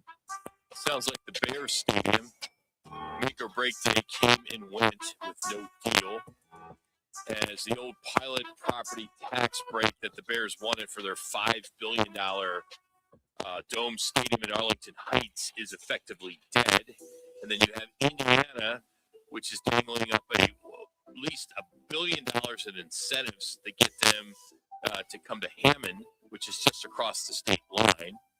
Indiana's governor put it at a 65-35 percentage that the Bears end up in his state. Bears say they'll pick a site by early summer, but more reports are saying now they may get pushed to September. That'd be something. Oh, one of the man. founding franchises in the NFL might actually leave Illinois. But come on, it's not just a pretty hard deal that Indiana is giving up. And if you're the owner of the Bears, you take that deal. Well, Kevin Warren, the president, said, "Hey, look, it's hard for us to turn that down, but they're giving the Chicago $1 billion in legislature incentives? Yes, they're giving the Chicago legislature every opportunity, but they broke for recess. So to your point, it came a win. So yeah, they're going to give them one more shot and say, look, we've got to move on. We've got this sweetheart deal over here with Indiana. They're going to give us all the property tax breaks. We'll build the stadium. We're going to be on a land lease in Indiana. That'll cover that. So they're getting everything, anything, and then some from Indiana. And here's Kevin Warren, the president, who, by the way, is from Phoenix, giving Illinois every opportunity. But he's just waiting for somebody to say yes or no. If the state of Illinois said no on this, they are ludicrous. They're nuts. The property tax situation, they can work that out because they're going to get that 10 times in revenue back over the next 50 years, give or take. So perfect timing with the Knicks in the finals. Sell high. There is some talk that James Dolan could be selling the Knicks and the Rangers out of Madison Square Garden Sports. Cash in.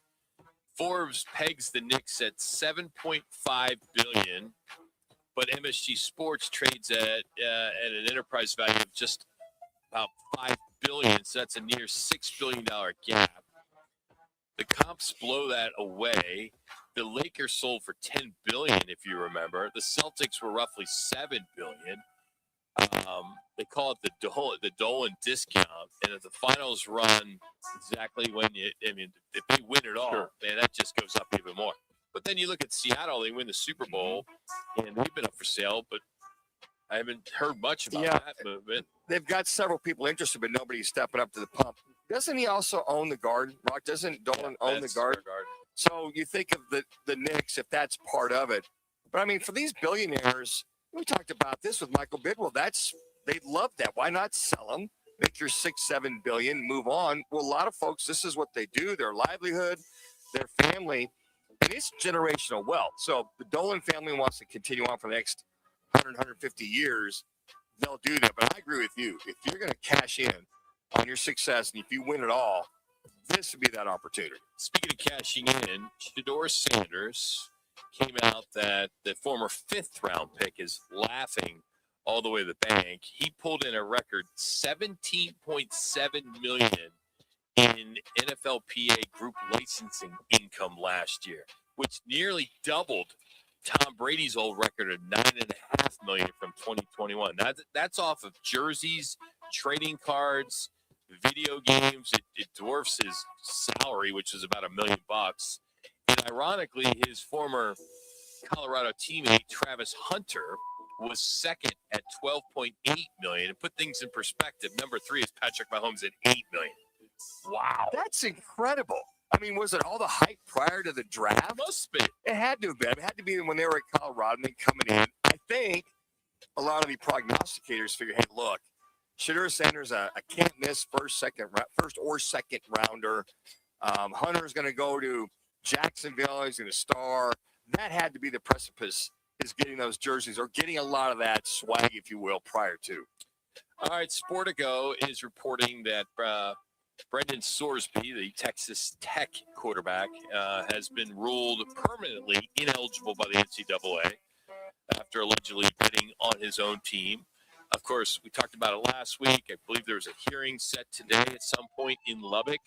But the court filings show that thousands of bets totaling at least 90 G's, including at least 40 on Indiana football when he was a Hoosier in 2022. So the NCAA is digging in. It argued letting him play would make it the first major sports league in America to allow an athlete to compete after betting on his own games. But here's the hook.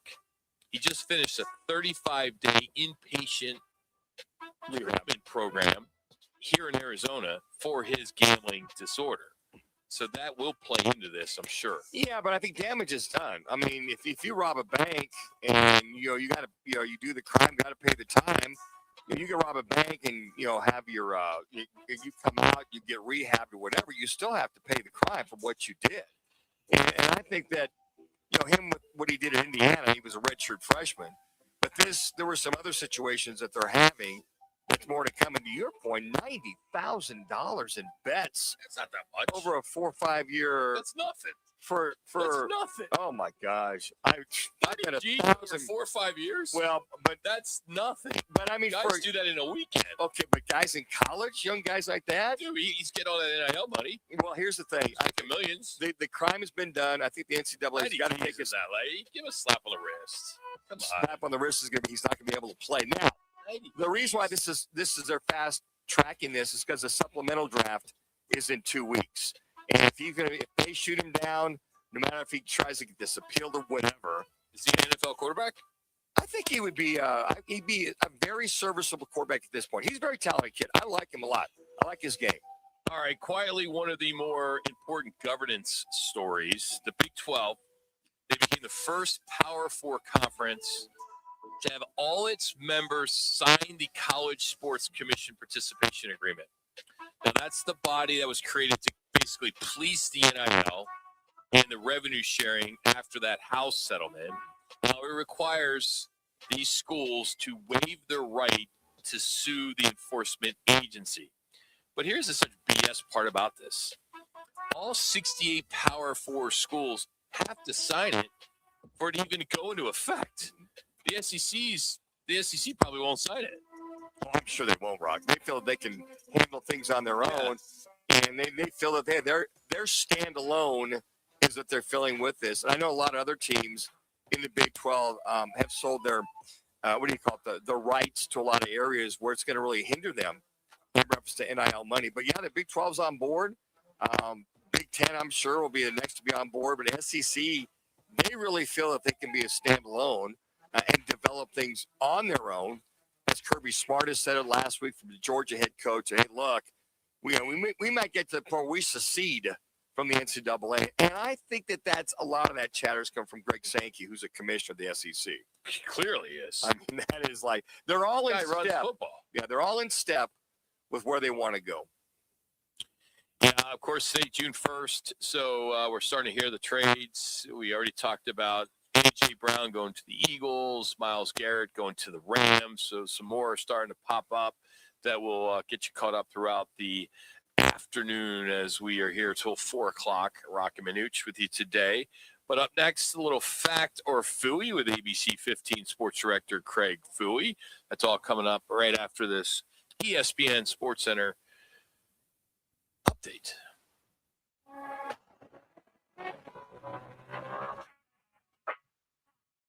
It's now time for your Roc and Manuch with Jimmy B's ESPN 620 Sports Center update. I'm Max Brown. The D-backs wrapped up their weekend series in Seattle yesterday, falling 3-2 to the Mariners in 10 innings at T-Mobile Park. Arizona battled back twice, but it wasn't enough as Seattle walked it off in the bottom of the 10th to complete the 3-game sweep. The D-backs return home tonight to open a 4-game series against the Los Angeles Dodgers at Chase Field. First pitch is scheduled for 6:40 p.m. with pregame coverage beginning at 6 on 98.7 FM and streaming live on the Arizona Sports app. Soccer's biggest summer is here, and there's no better place to catch every match than Twin Peaks. Wall-to-wall TVs made from scratch food and ice-cold beer served at 29 degrees. Grab a $15 domestic bucket, a $5 22-ounce Michelob Ultra Draft, and a $7 Casamigos Spicy Margarita. Twin Peaks, the world's best sports bar.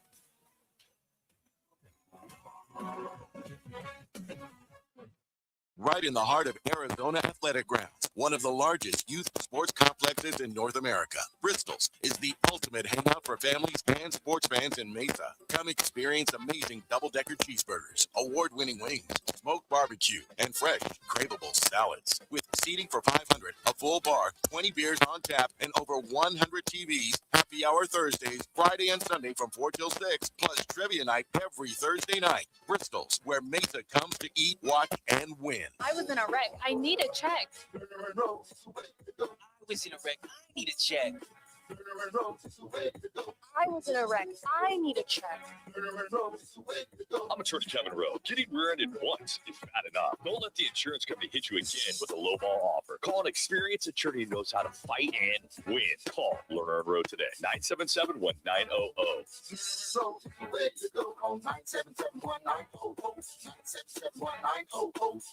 The best defense is a good offense. It's Studs Against Bugs. Our Tri-Guard technology attacks pests at the source and keeps a barrier around your home year-round. Scorpions, shut down.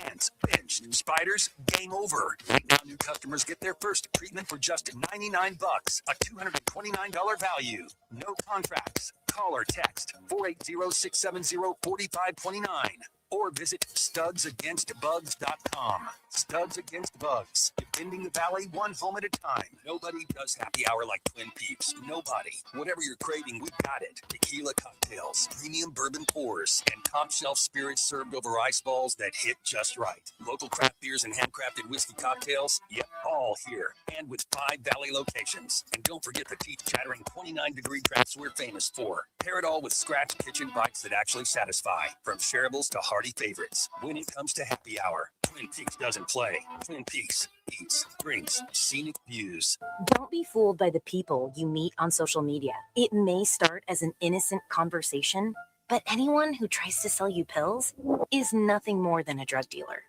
And if you think tiny pills can't do much harm, think again. Fentanyl can end it all. Know the truth about fentanyl at learnmoreaz.org. Don't be fooled. Don't be faked out. Visit learnmoreaz.org. Sponsored by Substance Awareness Coalition Leaders of Arizona. Nobody handed parents a manual for raising kids with smartphones. But we're learning something important. Heavy social media use can affect kids' sleep, confidence, and mental health. And simply banning it isn't realistic. What parents can do is learn how to guide kids towards a healthier balance. The Cars for Kids parenting blog offers practical advice for parents to help their children succeed in a digital world. Visit carsforkids.org/parenting because smart kids need informed parents.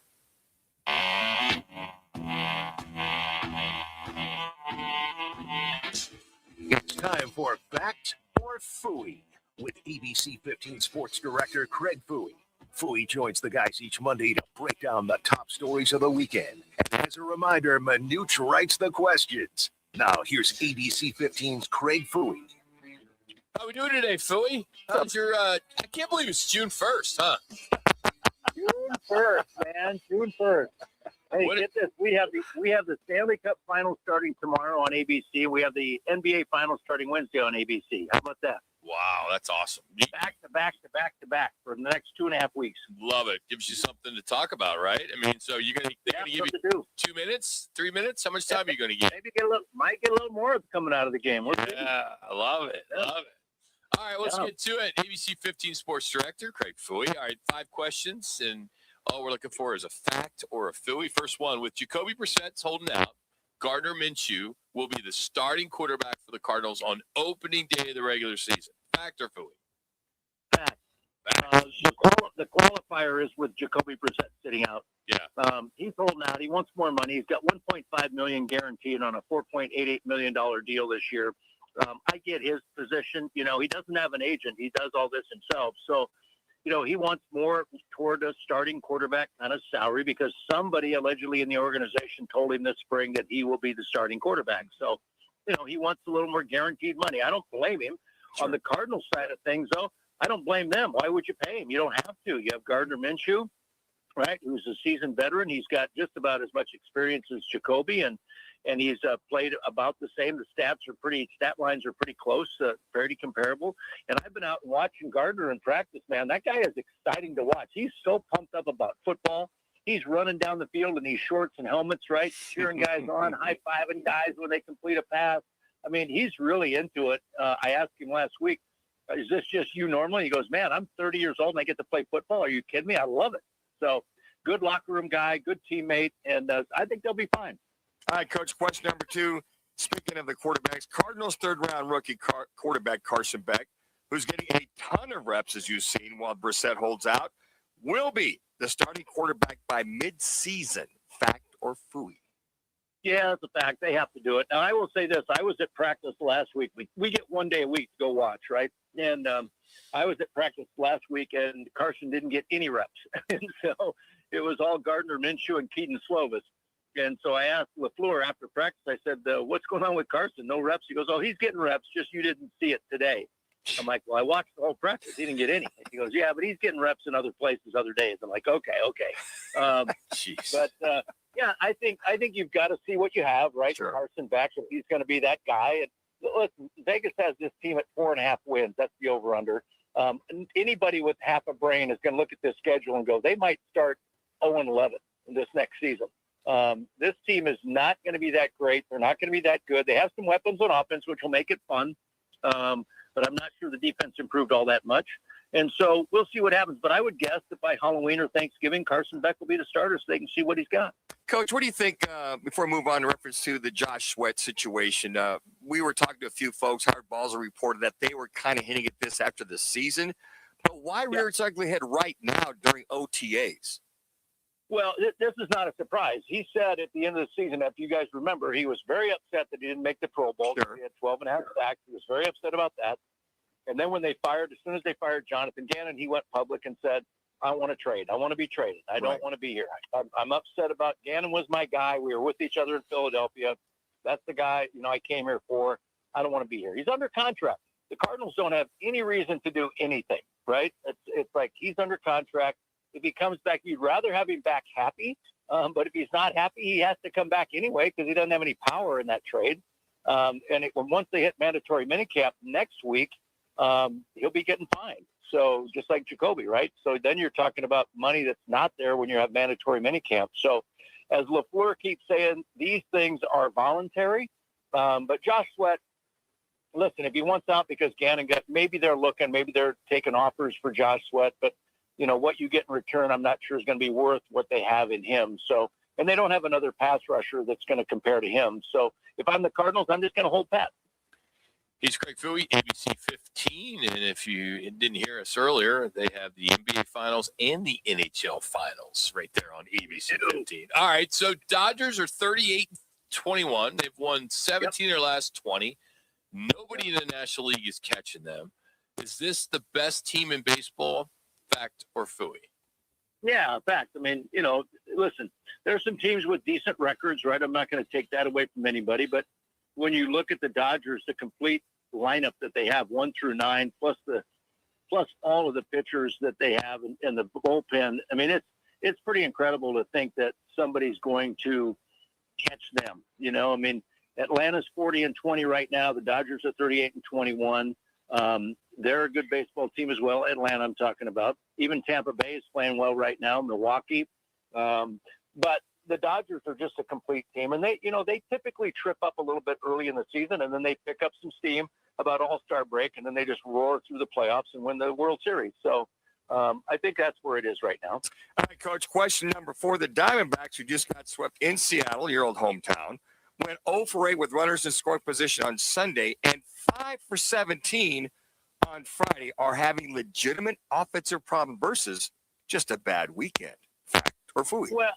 Well, listen, they went 11-2 in their previous 13 games against the Rockies, the Giants, and the Rockies. So 2 lowly teams in the NOS and the National League, 2 worst teams in the National League.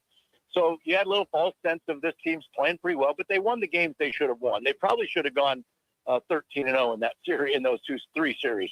But they went 11-2.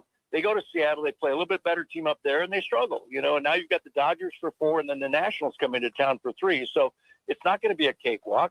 But the D-backs have to pick it up. They've got to pull themselves up by their socks and go back and play some baseball, especially this homestand here with 4, like I said, 4 against the Dodgers, 3 against the Nats. All right, Fouey, last one. Wemby, in only his 3rd year, is on track to becoming the best all-around center since Kareem Abdul-Jabbar. Fact or Fouey? Fact. Listen, this guy's an alien, man. Where did he come from, right? This guy is not from Earth. He's from somewhere else. They landed in France, and he's been growing up there. 7'4". The guy is a beast. He can shoot threes. He can rebound. He can block shots. He plays 48 minutes. The guy is just insane. We thought the Spurs might be 2 to 3 years out, but lo and behold, after all the success they had in the 2000s, right? And then they go down on a dry spell for a while, and then they somehow get to draft Wemby at number 1 overall, and here they are back in the finals. This guy is a freak of nature, and so not sure how you're going to stop him. I think the Knicks have a very good team, very deep team, but Wemby, man, he's phenomenal, and he'll have 2 or 3 good games. And you heard him the other night. He said, "This is my life, man. I'm going to live and die with this NBA Finals." He's all in. Was Luke Cornett's block reminiscent of LeBron a few short years ago on Iguodala in that finals against the Golden State Warriors? Yeah, listen, Luke Cornett, by the way, the son of Frank Cornett and Tracy Cornett, who was with ABC back in the early 2000s. And Luke's a big dude. He's played at Vandy, and he's now been in the NBA for a long time. But, yeah, it's fun to watch that team and what those guys are able to do. But, yeah, reminiscent of the big guys. Listen, it's always going to be tough to be better than Shaq, yes, right? Sure. But Shaq was just a monster of a human being and way bigger than Wemby. But Wemby's got so much athletic ability. I mean, he just, like I said, he can shoot outside. He shoots free throws. He blocks. I mean, he's just an incredible guy. So it's going to be a fun series to watch because I think Jalen Brunson and the Knicks are a pretty good team, too. He's Craig Fooey, ABC 15. Appreciate your time as always. Thanks, Coach. Don't work too hard this week. It always goes so fast. Well, one of these days, that we got a seat here in the studio, or when we're at Twin Peaks. I know you wouldn't mind coming to Twin Peaks, hang out with us. I would not. I love the food there. Yeah, absolutely. Very well done, Fooey. That's why he's a pro. That's You're a pro, man. Pro. Fooey's pro. We should do it. Seriously, when we're in Tempe Marketplace, I mean, it's down the street from ABC 15. You don't go until what, 4? You don't go until 4, right? So, I mean, you're the weather guy. You guys do happy hour, so, I mean, why not? You know those days are long gone, buddy. Thank you, buddy. Have a good week. See ya. That's Later. ABC 15's Craig Fooey again. They got the NHL Finals tomorrow and the NBA Finals. Busy, man. It's great. At least it's on. We know where to find it. Exactly. It's not like on Prime. It's on ABC 15. All right, mark it down. 100 days until the NFL football season. Of course, Super Bowl rematch to open it all up on a Wednesday. But we got some Rattlers talk. They knocked down Vegas. They got knocked down by Vegas in the Cup final. They came home and then they dropped 56 on the Wranglers. They're sitting at 7-3, perfect at home. We're gonna hit it all next. It's Roc and Manuch with Jimmy B. Let me remind you, Thursdays are where the weekend starts at Twin Peaks Restaurant. Grab an ice-cold Bud Light or a refreshing Michelob Ultra and catch wall-to-wall sports on massive TVs everywhere you look. Big games, cold beer, made from scratch food. Start your weekend early with Bud Light and Michelob Ultra. Thursdays at Twin Peaks. Eats, drinks, and scenic views. Arizona's headquarters for Toyotas is Right Toyota. Hey, Rock, for my friends at Right Toyota in Scottsdale. You will always find the right deal at Right Toyota. Right Toyota has been driving Arizona's home for years with their amazing service, pricing, and great selections. I encourage you to discover the difference at Right Toyota. Make the right choice, Right Toyota, just off the 101 on Frank Lloyd Wright Boulevard, and always online at righttoyota.com. The right price, the right selection. Check out righttoyota.com. Phoenix, if you need a plumber, call the team that does it the right way. Victory Plumbing, Arizona. It's particular plumbing for particular people with upfront pricing before the work starts. So there's no surprises when the job's done. And here's a deal just for listeners. Tell them you heard Victory Plumbing on Roc and Manuch with Jimmy B, and they'll waive the service charge. For leaks, clogs, water heaters, or anything plumbing, book today at victoryplumbingarizona.com. ROC number 268603. Need to feed a crowd? Let Venencia's bring the flavor to your next event. We know you have a lot of options when feeding a large group. Ordering directly from Venencia's means you get the best service and the absolute best pricing. There's no per person fee. Just tell us how many people you need to feed, and we'll come up with a perfect plan to ensure everyone's well fed and happy. Grad party, office celebration, family reunion. Invite Venencia's to the table. Text catering to 411 24/7. That's catering to 411 247 or Venencias.com. Screen time's over. Be home by 11? Put your phone down while reading. When parents set boundaries, keep track of where their kids go, and talk to them about the dangers of underage drinking and drugs, they keep their kids safe. Visit TalkNowAZ.com. Be the influence. Talk early. Talk often. Talk now. Thanks. Thank you. Muchas gracias. This message is sponsored by Substance Awareness Coalition Leaders of Arizona. Most pedestrian and bicycle crashes happen early morning or at night. The leading cause? Drivers failing to yield. Since 2010, traffic fatalities for people walking and biking have doubled in Arizona. So stay alert and watch for bicycles and pedestrians. There's no such thing as accidents. Learn more about the risks at azdot.gov/no accidents. This message is brought to you by the Arizona Department of Transportation.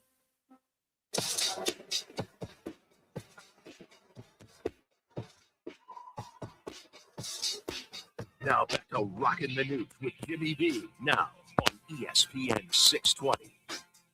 Our 100 days to kickoff. That's right. It's June 1st. There are officially 100 days until the season opener, which will kick off with a Super Bowl rematch on the 9th, which is a Wednesday, with the Seahawks and the Patriots. And, of course, A.J. Brown, the newest Patriot today. ESPN dropped its 100 Things to Know package, the MVP race, the bold predictions, the position battles. They're already getting into fantasy sleepers and some of the injury buzz as well. ESPN is just overboard on letting you know that they have the Super Bowl. We clearly know they have the Super Bowl.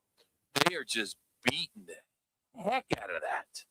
It's like, all right, we get it. We get it. Sure. You know, it's just, I mean, sell some advertising or something. I mean, why do you got to keep drilling us with that? It was interesting. Like the Super Bowl coverage is not even over yet, and then there's basically everybody. They're already talking about the Super Bowl.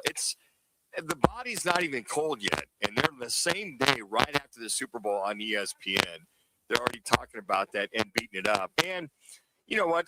From the fantasy side, for all the football junkies, they can't get enough of it. And yes, they will. They'll beat it up with all their shows and all the things that they're going to get into. And I think for a lot of folks, for NFL Network, who is basically now owned by ESPN, it'd be interesting to see the contrast going back and forth with both of them. But hey, Rock, for the football junkies, it's June 1st. It's like, okay, guys are jonesing for training camp, for preseason, and then the regular season. Did you see that Cam Scatterboo did that backflip after the home run at a charity softball game? I did not see that.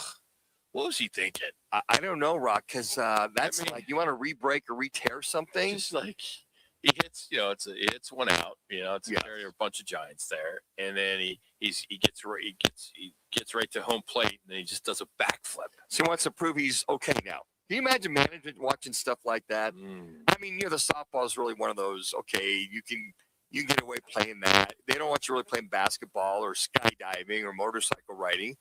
But I mean, maybe he's just saying, hey guys, it's I'm healthy. The bone's good to go. Knees, Achilles, all the above. And I'm good to go, ready to go start the season. So the Rams, they landed Myles Garrett today in a blockbuster as Cleveland traded the reigning two-time Defensive Player of the Year to L.A. for edge Jared Verse and a 2027 first-round pick, a 2028 second-rounder, and a 2009 third-rounder. This is vintage Rams, like, screw the picks.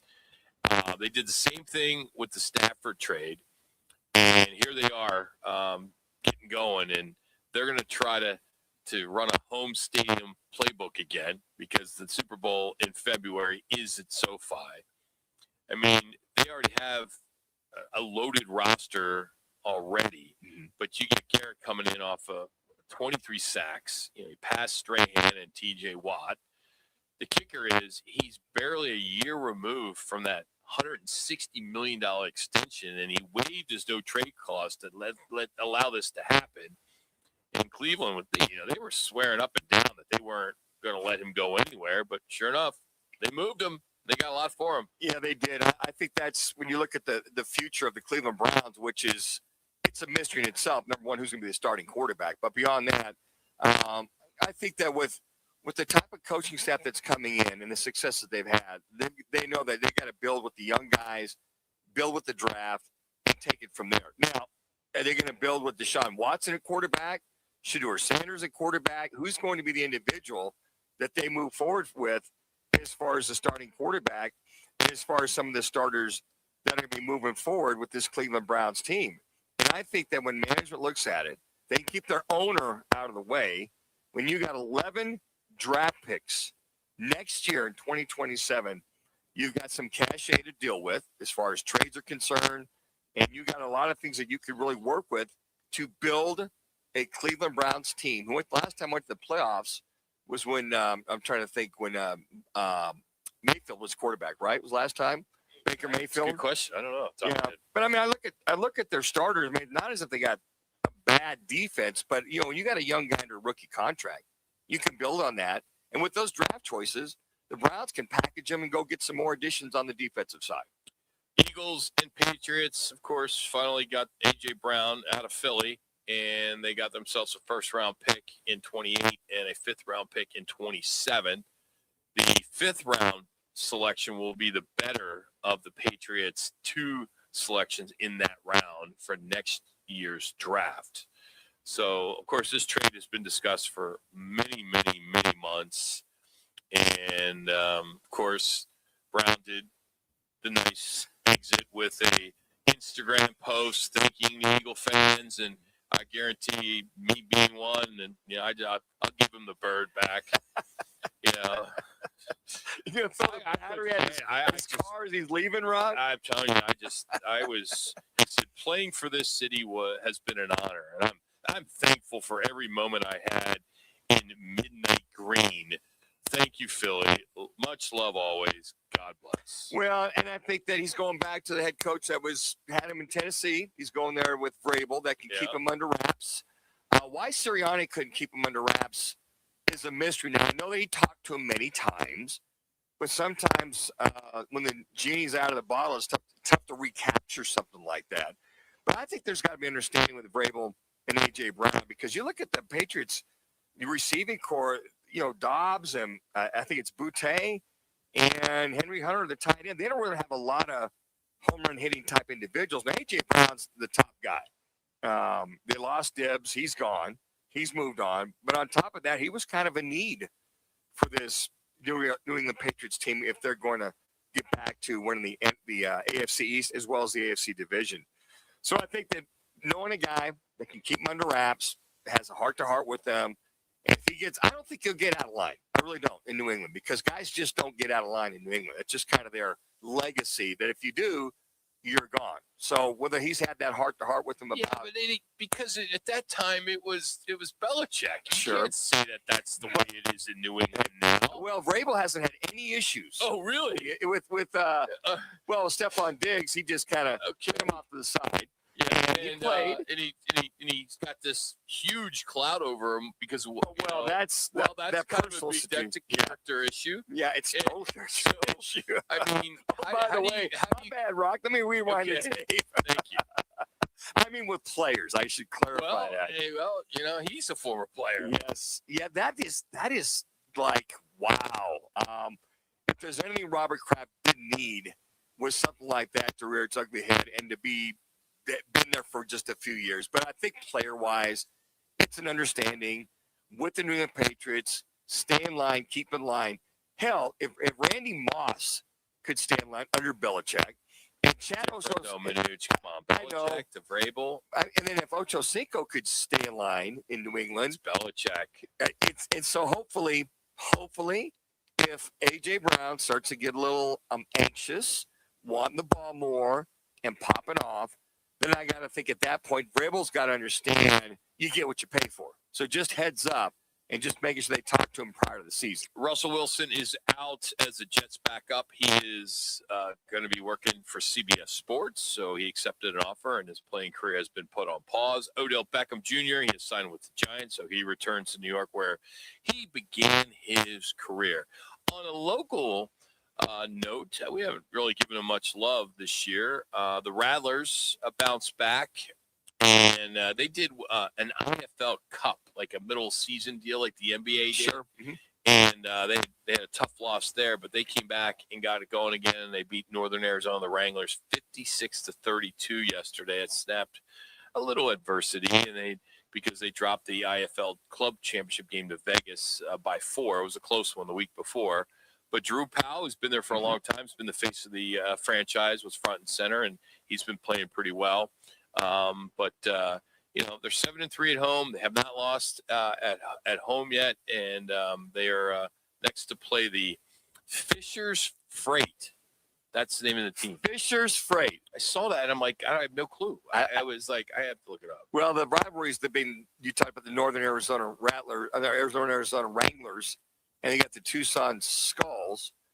There's two in-state rivalries. I am not familiar with those individuals, but yes, you're right. Drew Powell, once Dalton Snead retired last year, they brought Drew Powell back. By the way, Dalton Snead is an assistant quarterback coach at Montana right now. If a lot of you Rattler fans want to know what happened to Dalton Snead, he's up there coaching the quarterbacks at Montana.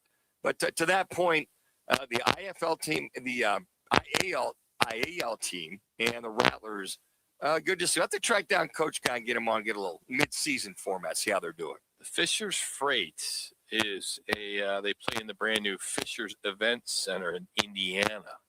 So they are owned by the Indiana Football Club. What a name. Just a matter of time, get the sponsor in there, and why not? The Arizona Rattlers versus the I forget the owner's name, but interesting that these teams, these indoor football league, you still, and by the way, Rock, there's still the Arena Football League's got a few teams left, Indoor Football League, IAL, and I think there's a Arena 2 league on That's top still of going on. Yes, I believe so. Team in Green Bay either migrated into Arena Football or there's still an Arena 2. Got indoor football going on. Man. Hey, the best defense is a good offense at Studs Against Bugs. They attack pests at the source and locks in the barrier around your home year round. The Scorpions, they shut that down. Ants, they bench the spiders. Game over. Right now, new customers get their first treatment for just $99. That's normally $229. You can call 480-670-4529, or you can text. Again, that is 480-670-4529, or just go to studsagainstbugs.com. Studs Against Bugs. Defending the Valley, one home at a time. All right, Frank Sanders will join us in the next hour, but we're going to talk some D-backs first as we continue on from the ESPN Radio studios in Phoenix, and we will get into that next. It's Roc and Manuch with Jimmy B. Do Crohn's disease or ulcerative colitis symptoms keep coming back?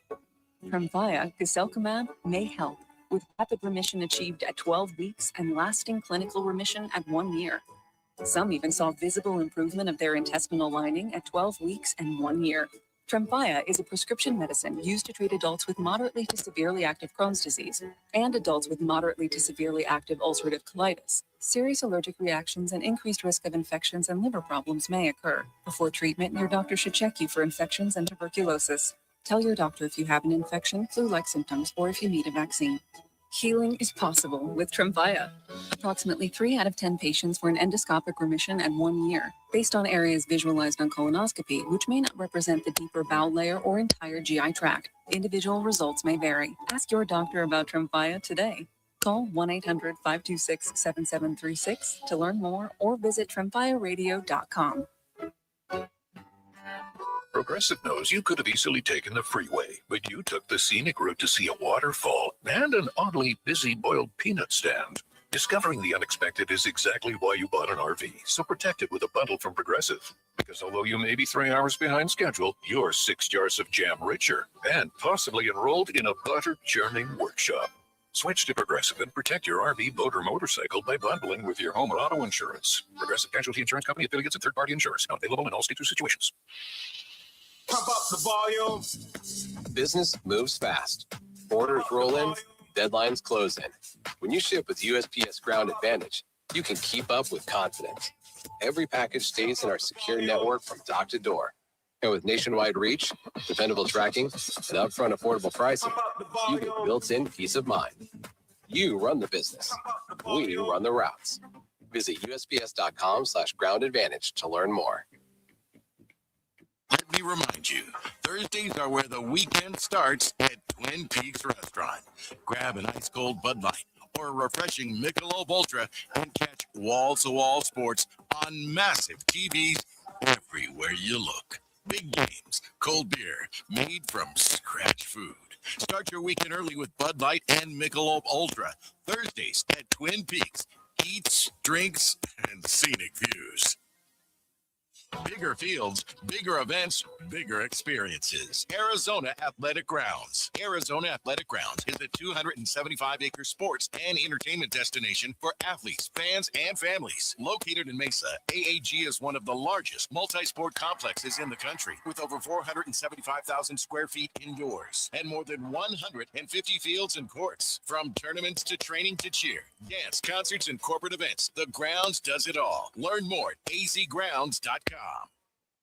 KTAR AM Phoenix, Arizona's home for the worldwide leader in sports, is ESPN 620.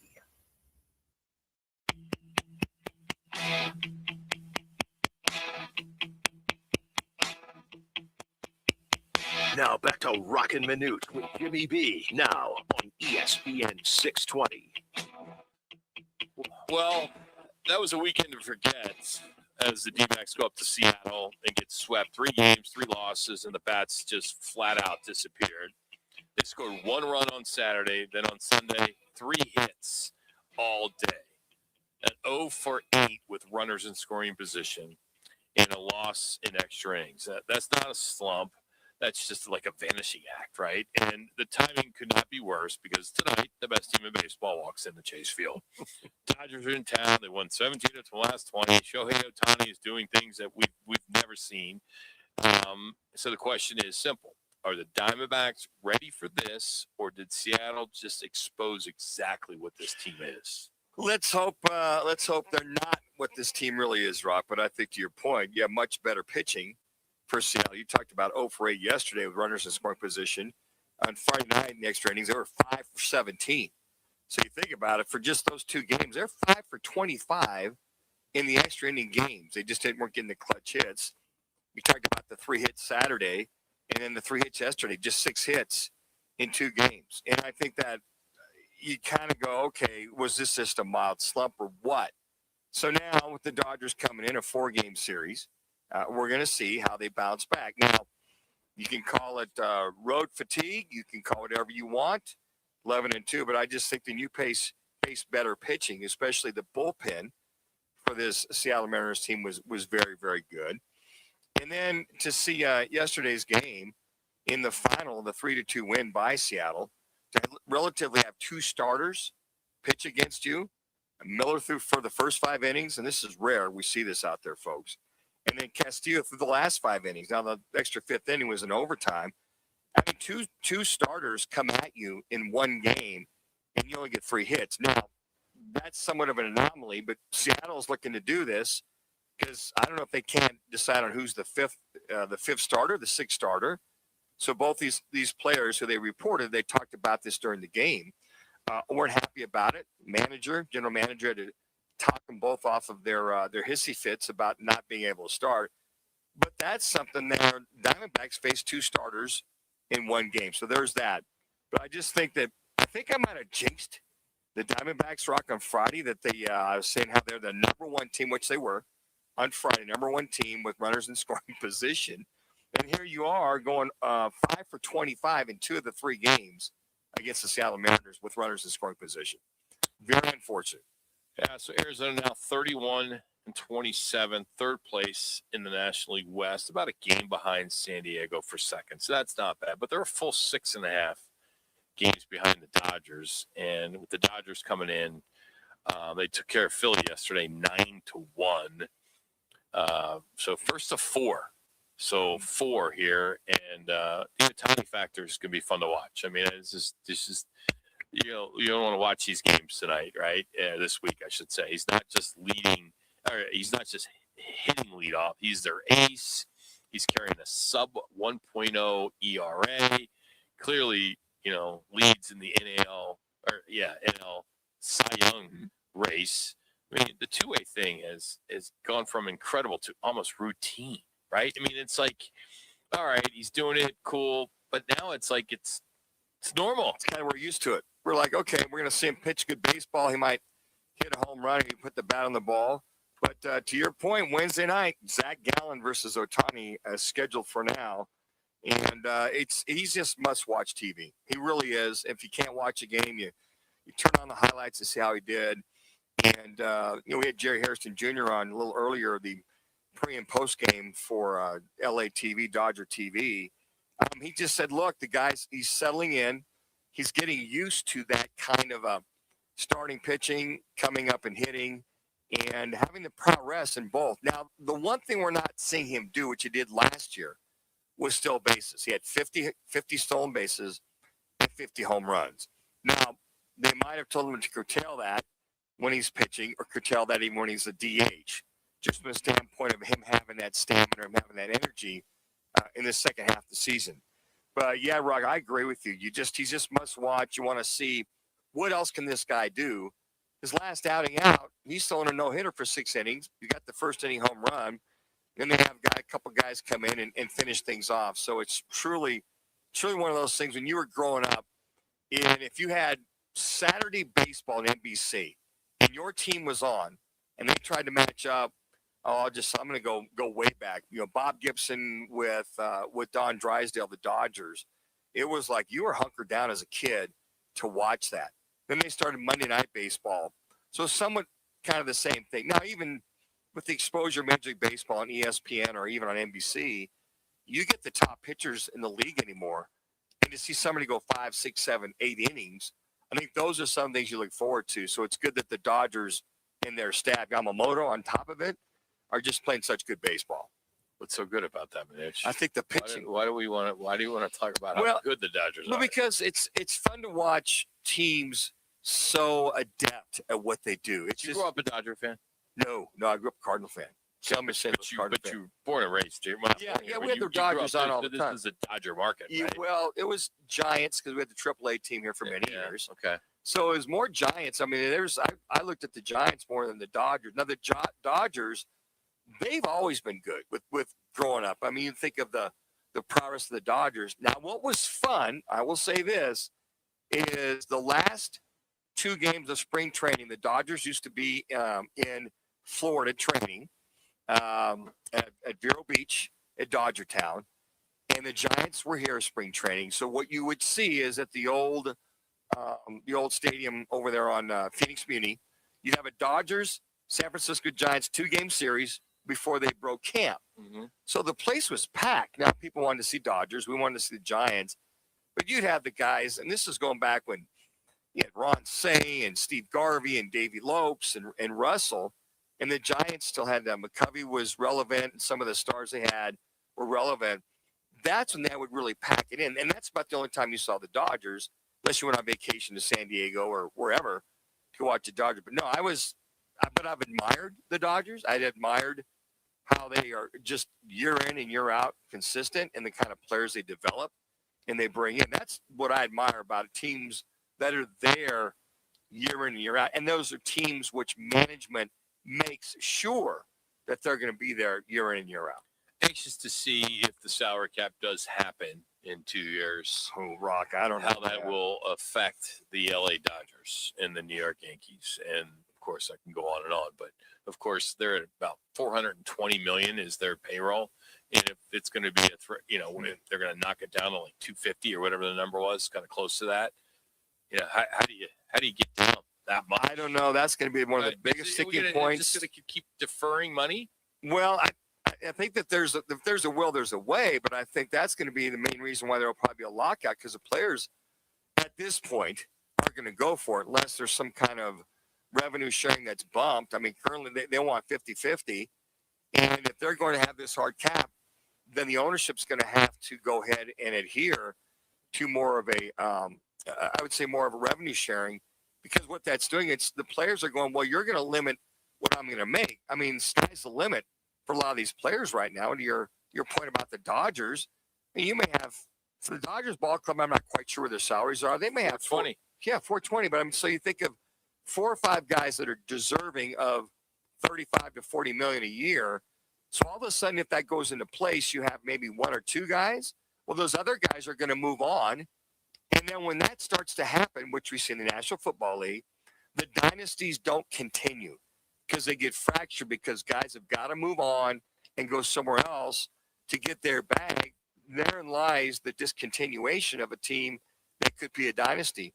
I mean, if this was in place right now, a three-peat would be very, very hard. I mean, look at all the sports out there, Rock. Yeah.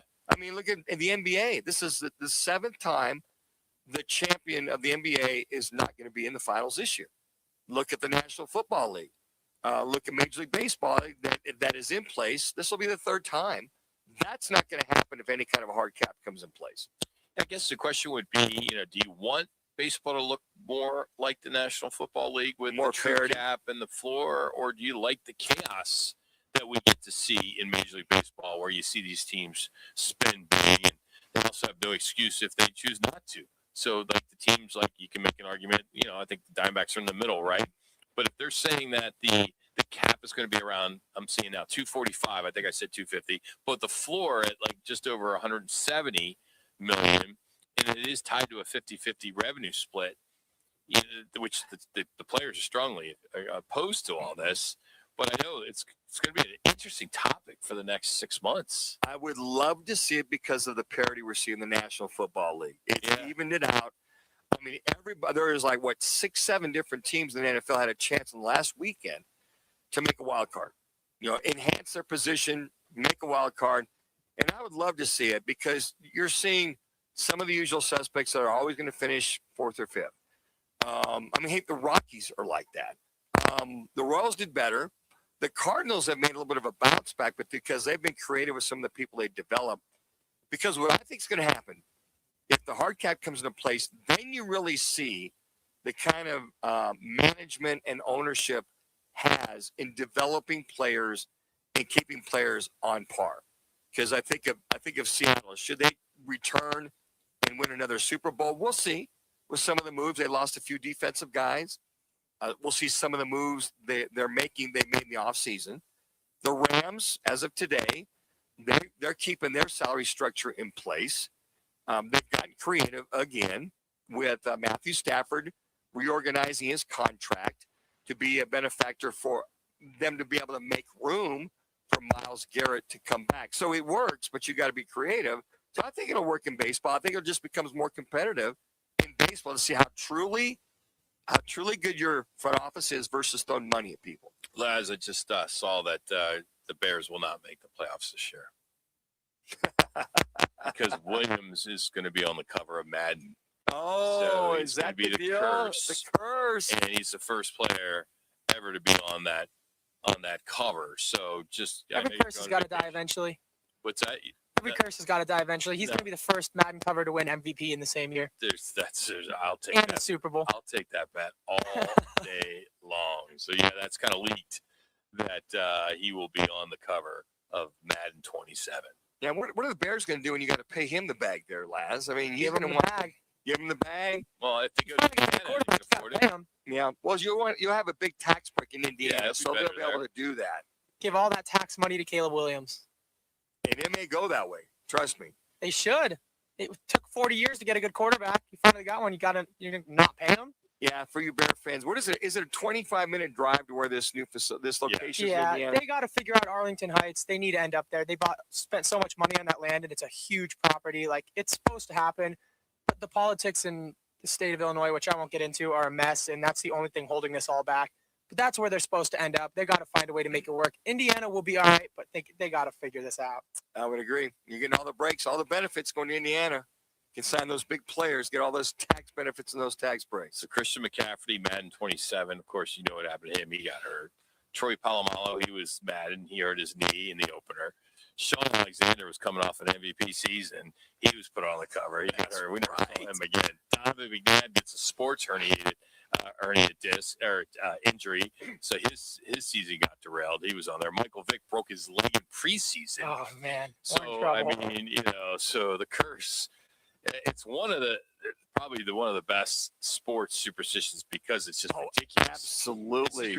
It's really ridiculous if you think about it, but it's also believable at the same time because of all the guys I just mentioned. Now, Patrick Mahomes, Tom Brady, Richard Sherman, Calvin Johnson, and plenty of other athletes that have been on the cover. They've made it without any issue. How about Larry Fitzgerald? Didn't he make it? And Larry, was Larry ever on there? He didn't get hurt, no. Yeah, he didn't get hurt. I know there's been several. I know Packer fans had a fit when Brett Favre went on there. Like, no, have him take it off. I mean, so the superstitions, you're right, has got to die. So if they can come back in the NFC title game once the quarterfinal again, we'll see. I would say it's a curse, but hey, at least the Bears have someone notable enough to be on the cover of the video game, so that's something to be happy about. Yeah, I would think. Yeah, I'm glad that they exist. Yeah. All right, good stuff there. We got some more NFL stuff that we'll get into. Frank Sanders is going to join us in about 15 minutes. We'll give you an update on some of the moves today, including A.J. Brown, Myles Garrett, some of that's going on, as well as some sports business stuff to pass along as well. But Frank Sanders in about 15 minutes as we continue from the ESPN Radio studios in Phoenix. It's Roc and Manuch. Now open in North Scottsdale. It's the Orangedale Lounge. ODs. Right off Thompson Peak and Bell. Next to Bash's. Your new favorite dive bar has arrived. Cold drafts, chill vibes, always affordable prices, and the OD Mug Club. A one-of-a-kind membership you won't find anywhere else. No frills. Just great people, ice-cold drinks, and a bar that feels like it's always been there. Follow at OD Scottsdale and get the scoop at orangedalelounge.com. Orangedale Lounge.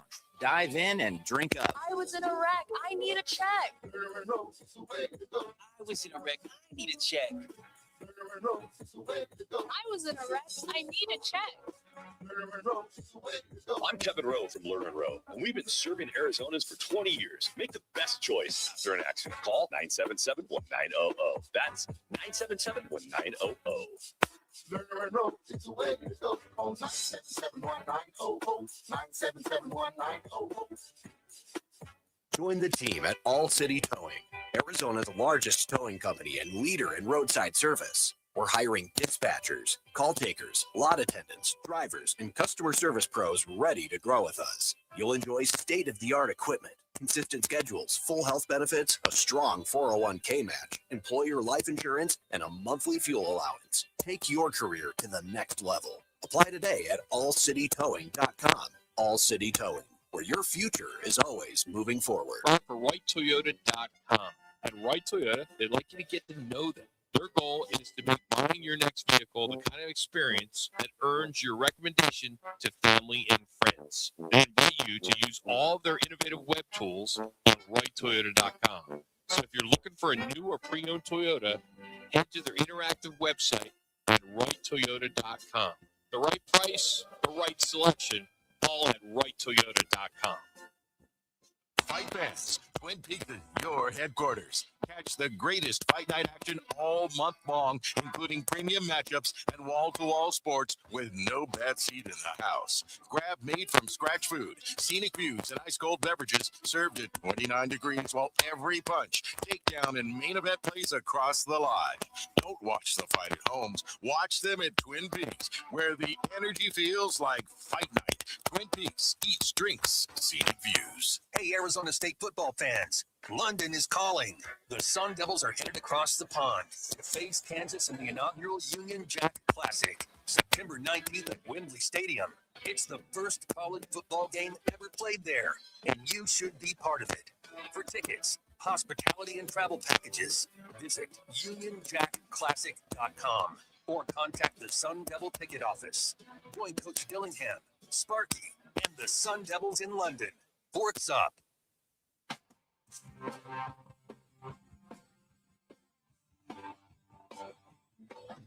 Now back to Roc and Manuch with Jimmy B. Now on ESPN 620. All right, June 1st.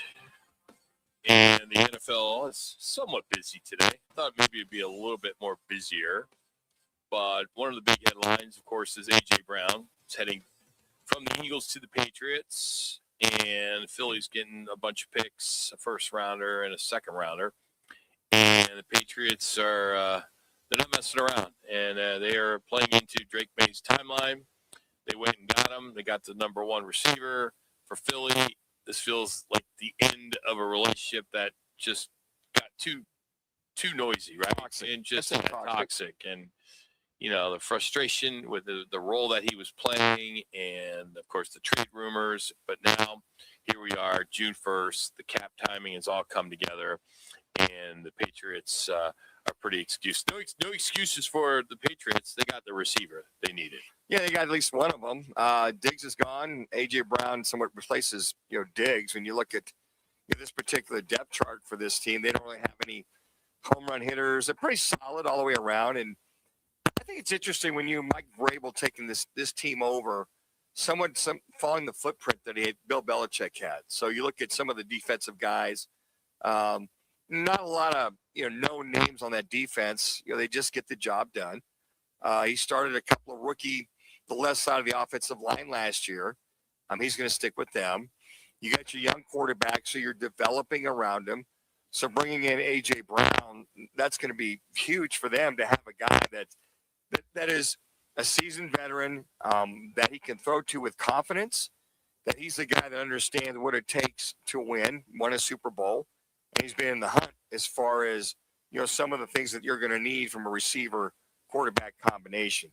So I think Drake May developing around him, giving them protection, giving them the type of receivers, and then building with your defense is kind of the way that the New England Patriots have won their Super Bowl titles and somewhat been a tradition over the years. So I think ultimately the protection and bringing him in, and just as long as he can behave and be a good soldier, is going to be part of the task for Mike Vrabel as the head coach to keep him under wraps.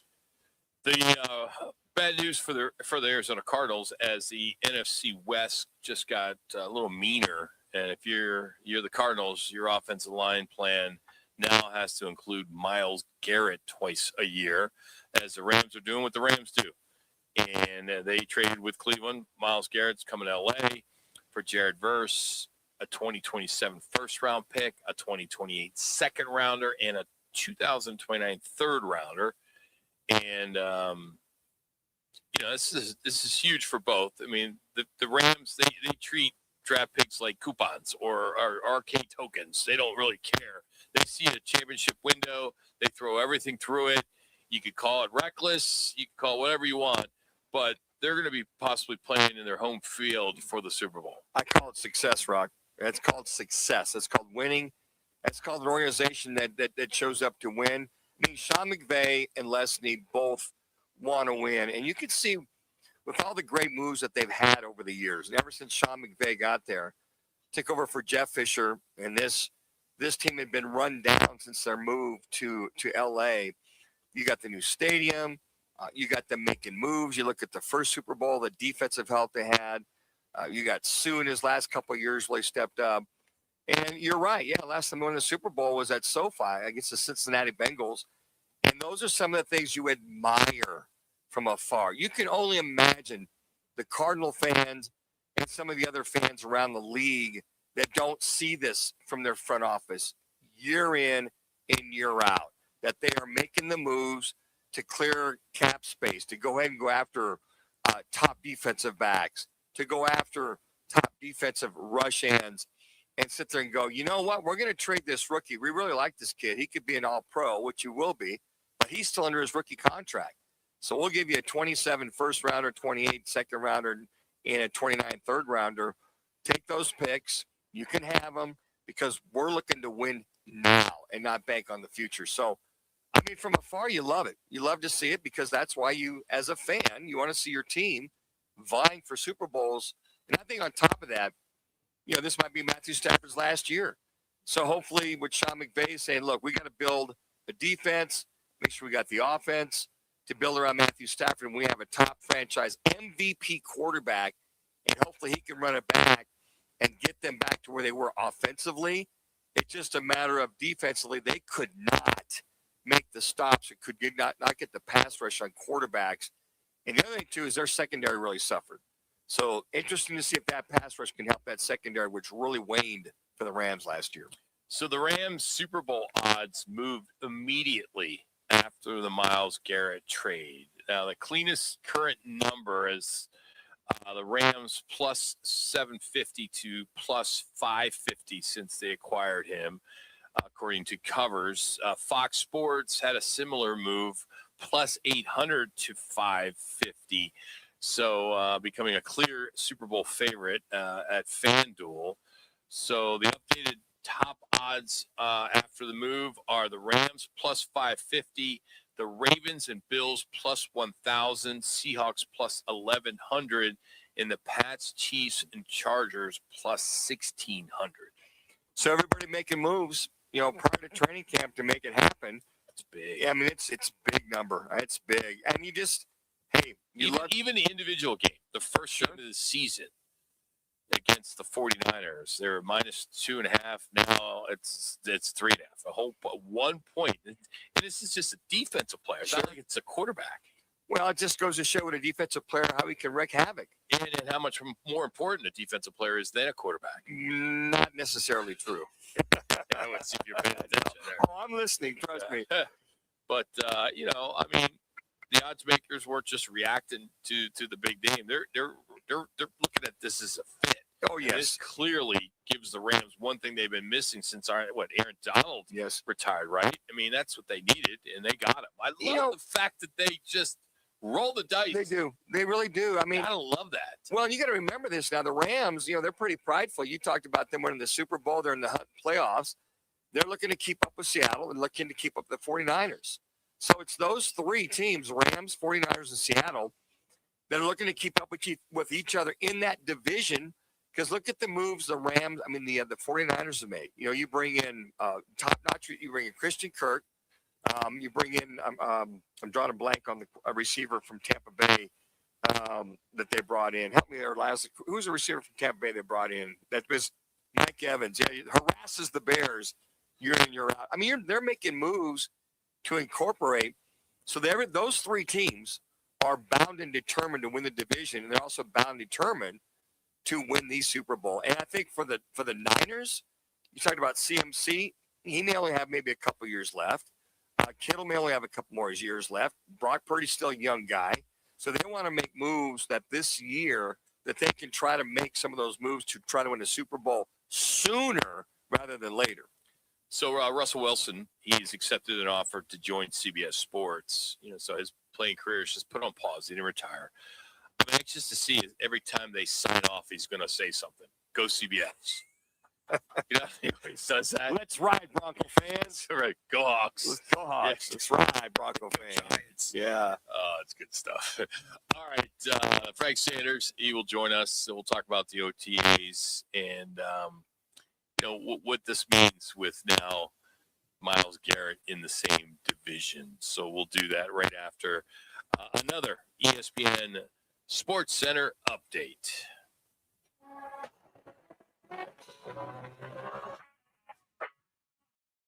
It's now time for your Roc and Manuch with Jimmy B's ESPN 620 Sports Center update. I'm Max Brown. The D-backs wrapped up their weekend series in Seattle yesterday, falling 3-2 to the Mariners in 10 innings at T-Mobile Park. Arizona battled back twice, but it wasn't enough as Seattle walked it off in the bottom of the 10th to complete a 3-game sweep. The D-backs return home tonight to open a 4-game series against the LA Dodgers at Chase Field. First pitch is scheduled for 6:40 p.m., with pregame coverage beginning at 6 on 98.7 FM and streaming live on the Arizona Sports app. Soccer's biggest summer is here, and there's no better place to catch every match than Twin Peaks. Wall-to-wall TVs, made from scratch food, and ice-cold beer served at 29 degrees.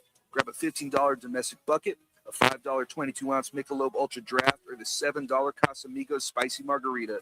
Every goal, every match, every celebration, it all goes down at Twin Peaks. Twin Peaks, the world's best sports bar. Let me remind you, Thursdays are where the weekend starts at Twin Peaks Restaurant. Grab an ice-cold Bud Light or a refreshing Michelob Ultra and catch wall-to-wall sports on massive TVs everywhere you look. Big games, cold beer, made from scratch food. Start your weekend early with Bud Light and Michelob Ultra. Thursdays at Twin Peaks. Eats, drinks, and scenic views. Hey, it's Kevin Rowe from Lerner and Rowe, trusted across Arizona for helping injured people after serious car wrecks.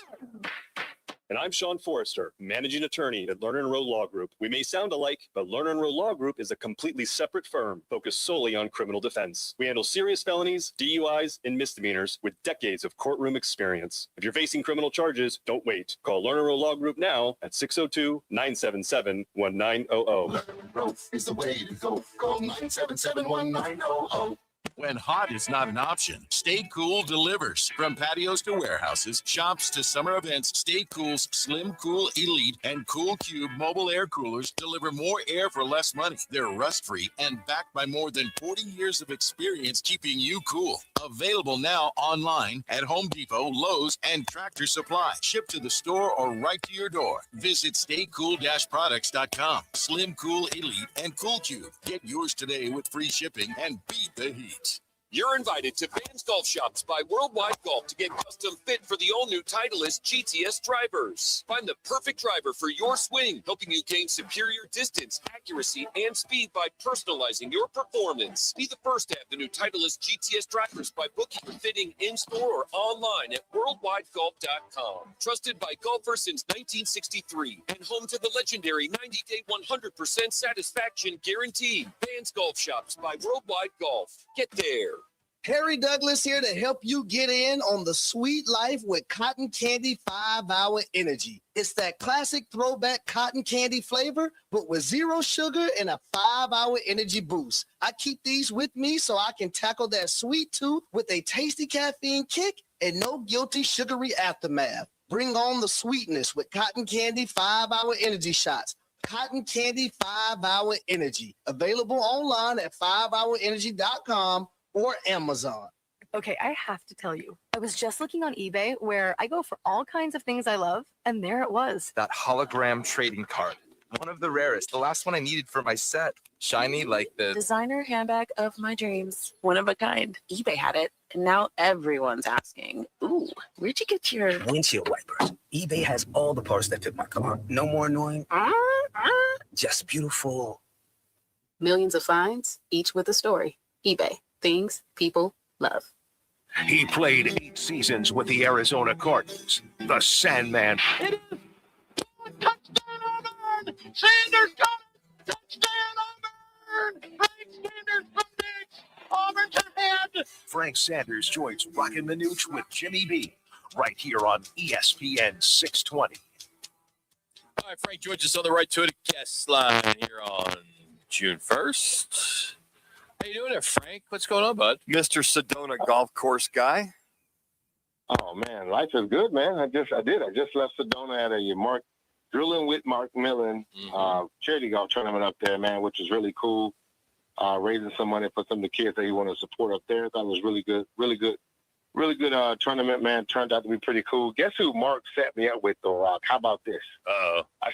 I said, Rock, I want the Alabama VIP player treatment. I want a big king size bed. I want a bottle of wine in my room. I want all the special fixings and all this stuff. I said I want the VIP Alabama player treatment. Now, you know I went to Auburn, so I just want to be treated like one of the people he likes. Sure. So I get to the tournament. I'm at a unique hotel. I'm not even going to tell you where it's at. It's not unique. It's like really like whatever. Same one that Vrabel was at, right? No. But then he made me play with some guys he made me play with some Alabama fans, man. I was like, are you kidding me? You gonna set me up to 4 hours with some Alabama fans, man. I thought the world of Mark and Miller until he did that. I gotta tell you, I did something yesterday morning that I've never done before. Actually won a golf tournament. It's charity, yes. We won. I was in the 7th annual Grant and His Gang charity, benefiting Breakthrough, and I was at Papago, which, man, those greens are awesome. What course is in good shape, and my team, we came in. They did something that was kind of different. There was no max on mulligans. So my team, we all spent a lot of money on on Mulligans, and we came in at a 51. And well, no, but everybody could have done it. Sure. There's a bunch of 52s and 53s. No cap on Mulligans? No.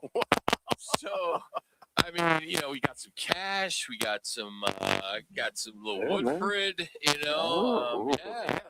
a hat, I've never done it. I always want to be the runner-up.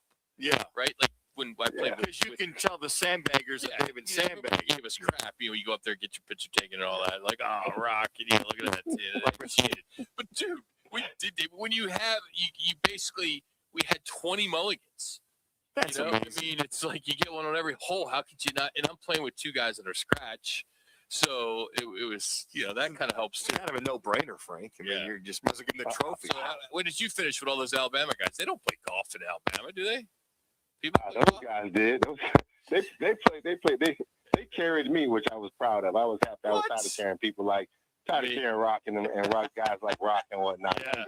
Yeah, so that's true. I just wanted to enjoy the day. The day, man, and they made it great for me. So we put in second place, man. Some women actually won the tournament, and they were lights out, brother. They were in front of us, and I saw them play. They were lights out. They had a great time too.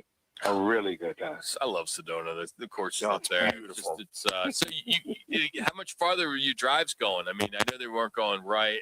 I mean, never mind. How far were your drives going? They go just about the same distance right and left as they would go straight. It was the same. No house was safe. So there's probably some Sanders Spring 81 balls that's definitely up in Sedona right now.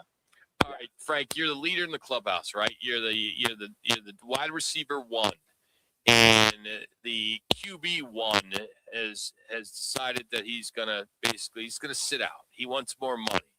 Okay, even though he's been told that he is the QB1 with this new head coach, new system, what are you telling the guys in the locker room? Are you giving that BS? Oh, it's all part of the business crap. I mean, what are you saying?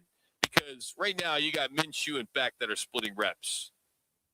Well, number one, that is his business. He's got to go through that, and one day you'll go through that too when it's your turn. Okay. Please, they get the deal done, and you don't have to go through where you have to sit out. But the reality is that is part of the business. I will tell my guys that, but we got long as this quarterback's out there to throw the ball to us, then we're good. We got a job to do. We got things to focus on. So whoever's QB1, we've seen what he's able to do. We watched Jacoby hop in here and raise the level of play of the offense last year, and so that in itself is something we can have confidence in. But the reality is that we got to learn these new guys, and if they get a chance and they look better, then it's going to be a competition. But right now, the organization has said he's QB1, and he just want to get paid like that. We don't talk about people's money. We got a job to do either way. And that's understanding, Frank. But you got to feel good that at least you have a veteran quarterback there that's played for several years that understands the game. He's learning the offense for a lot of receivers versus a couple young guys that it's all well and good when you got helmets and shorts on, but a guy that really understands and is really diving in to learn the offense.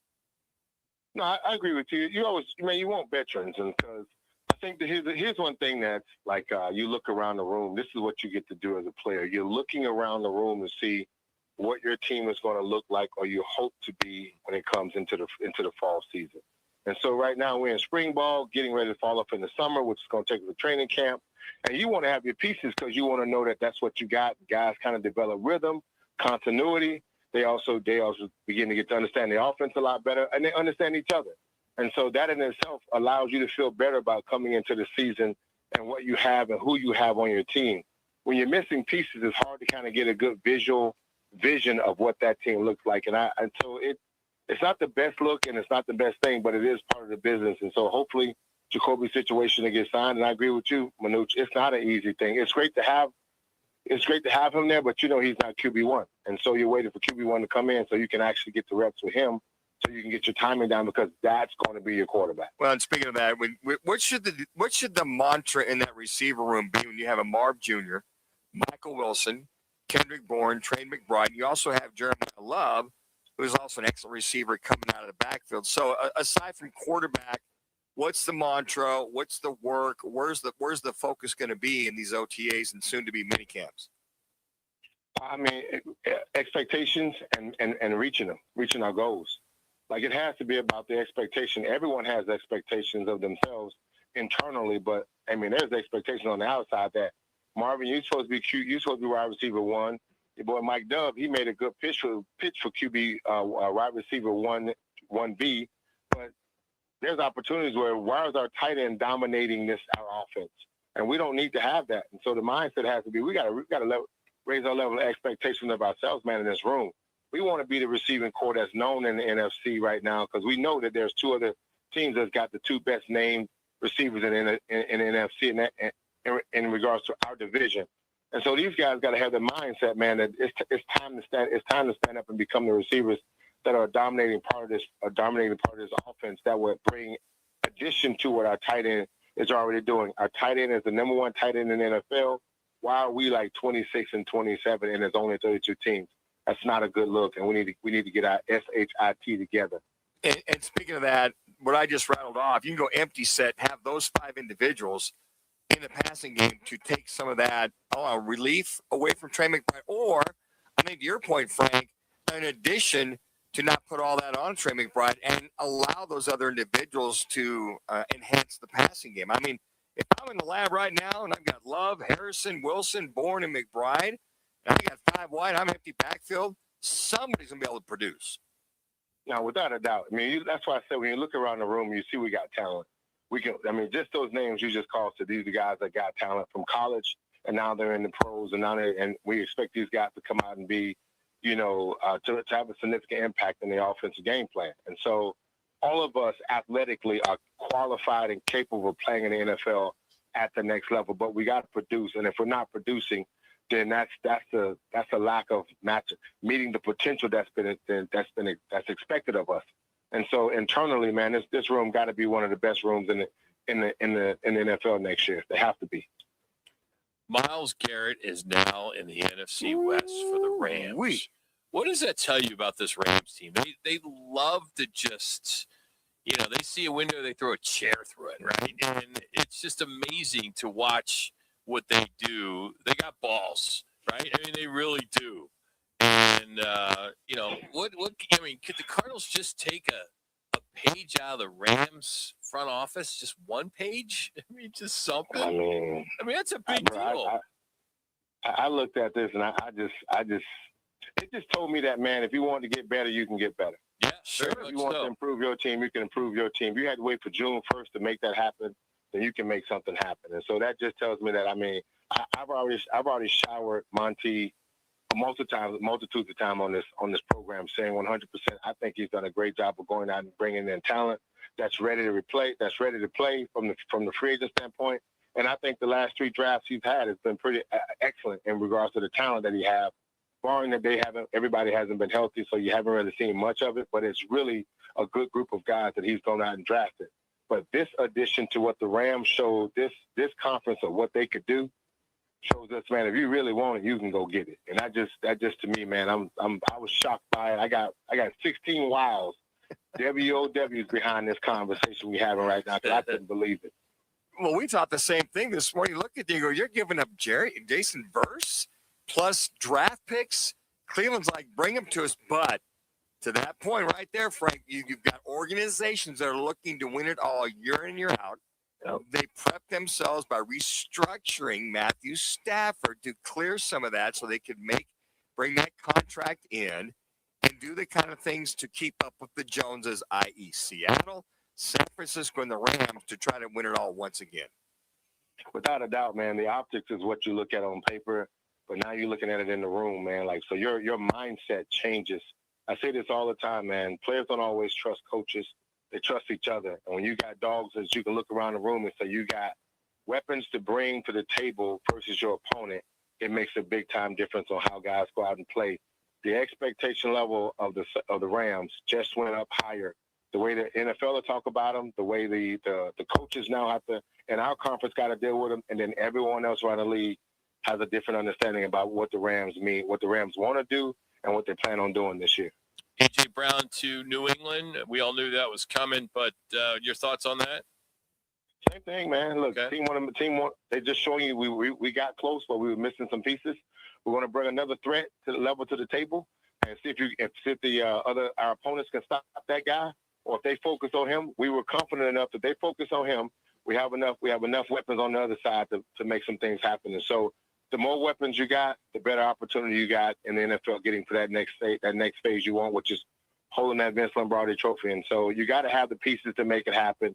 The team got to be healthy. Of course, that's always on the table, but they did a great job. Both of those teams really upgraded their standards in the NFL this year, and everyone knows they're teams to be reckoned with.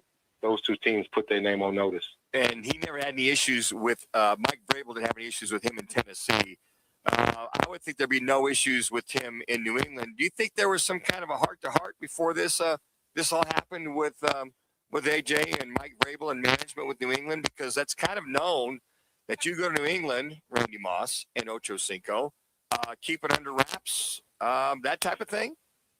I would think that's probably the level of professionalism that they want that to happen. But I mean, a player's going to be a player, right? And so if he was unhappy with a Super Bowl winning quarterback and an MVP and staff and receiving, winning a Super Bowl championship with the Philadelphia Eagles, he was unhappy with. Going to New England's going to make him happier? I'm not 100% sure. So that in itself says a Tiger don't lose their stripes. And so if he finds something not happy with the offensive system, he's not getting the ball. What he will see is 100%. Everyone knows you're the primary receiver. We're going to double team you and triple team you like you got done at Philly. And we tried to tell everyone else to beat us. And what we're going to see is he might start complaining, move me around, put me someplace else. I'm not getting enough balls. I'm not getting enough touches. Well, you're out of Philly right now, bro. And so congratulations to you on that. Hopefully what we're thinking would be better because he's happier with a new system and a new coach. But I just don't see it, dog. I see that you get double coverage and start complaining about he's open. Yep. I do. Don't let the door hit him. Rock already knows. Rock knows. He ain't changing the stripes. Rock knows. So you wait. Say, hold on, Mr. Auburn Tiger. And, I mean, you use that line a lot because kid can't get rid of the stripes on the Tiger. Is that just something you learn as you're being an Auburn Tiger? Rock. I went to Auburn. Okay, yeah. And the Tigers couldn't get into Alabama. Right? Is that why? I turned Alabama down, sir. Sir. Thank you so What about the War Eagle? Where's the War Eagle come into place? Yeah, what's a War Eagle? Tiger? What's the deal? Hey, man. Hey. Chuck pays more money than me to the school. When he comes on, y'all talk to Chuck about that. That's Charles has rights on Tigers and Eagles. I'm not doing that. When Charles comes on, y'all talk to Charles about that, and he'll give you a better understanding. All right. He's on the other line. Barkley joins us next. Jeez. Have a good week, buddy. As always, love you. See you, Mayor. All right, brother. Love you guys. That's Frank Sanders here on Roc and Manuch. Just that one. All right, coming up, one more to go as we'll wrap up here at the ESPN 620 studios in Phoenix. It's Roc and Manuch. We get it. A meal shouldn't cost you nearly $20. And we agree. At Venezia's Pizzeria, lunch or dinner for under $10 is still a thing. And for an even sweeter deal, stop in and grab a Slice Rewards card. Get a stamp for every qualifying Slice special. 10 visits, 1 free qualifying special. Simple. And every Tuesday, we double your stamps. That's your free pizza twice as fast. Venezia's Pizzeria, a family tradition with great rewards. You push hard, you train hard. Shouldn't your soda work just as hard? Meet Who Knew, the superfood nutrition soda packed with whole vitamins, electrolytes, and antioxidants. Only 5 grams of natural sugar. Over 2,000 5-star reviews. Voted the #1 soda for athletes. Whole food nutrition, great taste. That's Who Knew. Go to HUNUsoda.com and use code ESPN for 10% off your first order. Who Knew Soda. Soda that's actually good for you. HUNUsoda.com. Code ESPN. When tragedy strikes, the impact is immediate and devastating. That's when the 100 Club of Arizona steps in, providing financial assistance, guidance, and emotional support to the families of public safety officers injured or killed in the line of duty. They also invest in mental health resources, injury prevention, and scholarships for the children of first responders. Every day, Arizona's public safety professionals put their lives on the line. The 100 Club of Arizona has their back. Learn more at 100club.org. Arizona's headquarters for Toyotas is Right Toyota. Hey, Rock, for my friends at Right Toyota in Scottsdale. You will always find the right deal at Wright Toyota. Wright Toyota has been driving Arizona's home for years with their amazing service, pricing, and great selection. I encourage you to discover the difference at Wright Toyota. Make the right choice, Wright Toyota, just off the 101 on Frank Lloyd Wright Boulevard, and always online at WrightToyota.com. The right price, the right selection. Check out WrightToyota.com. Nobody does happy hour like Twin Peaks. Nobody. Whatever you're craving, we've got it. Tequila cocktails, premium bourbon pours, and top shelf spirits served over ice balls that hit just right. Local craft beers and handcrafted whiskey cocktails, yep, all here. And with 5 Valley locations. And don't forget the teeth-chattering 29-degree drafts we're famous for. Pair it all with scratch kitchen bites that actually satisfy. From shareables to hearty favorites. When it comes to happy hour, Twin Peaks doesn't play. Twin Peaks eats, drinks, scenic views. All right, son. Time to put out this campfire. Dad, we learned about this in school. Oh, did you now? Okay. What's first? Smokey Bear said to. First, drown it with a bucket of water, then stir it with a shovel. Wow. You sound just like him. Then he said. If it's still warm, then do it again. Where can I learn all this? It's all on SmokeyBear.com with other wildfire prevention tips. Because only you can prevent wildfires. Brought to you by the USDA Forest Service, your state forester, and the Ad Council.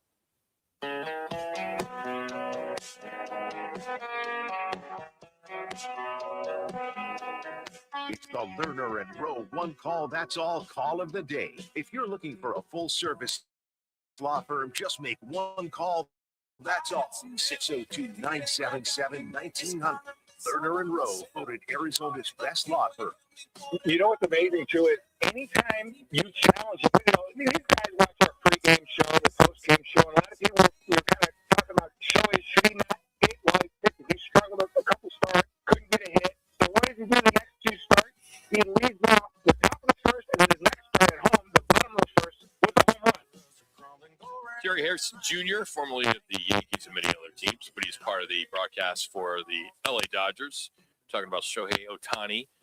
We were basically getting into the fact that is there a concern that he is, leading off and pitching, things of that sort. But looking forward to watching 4 games with him at Chase Field. Hopefully he doesn't have too much success. But I wouldn't mind seeing him go 4 for 4, but D-backs still win every game.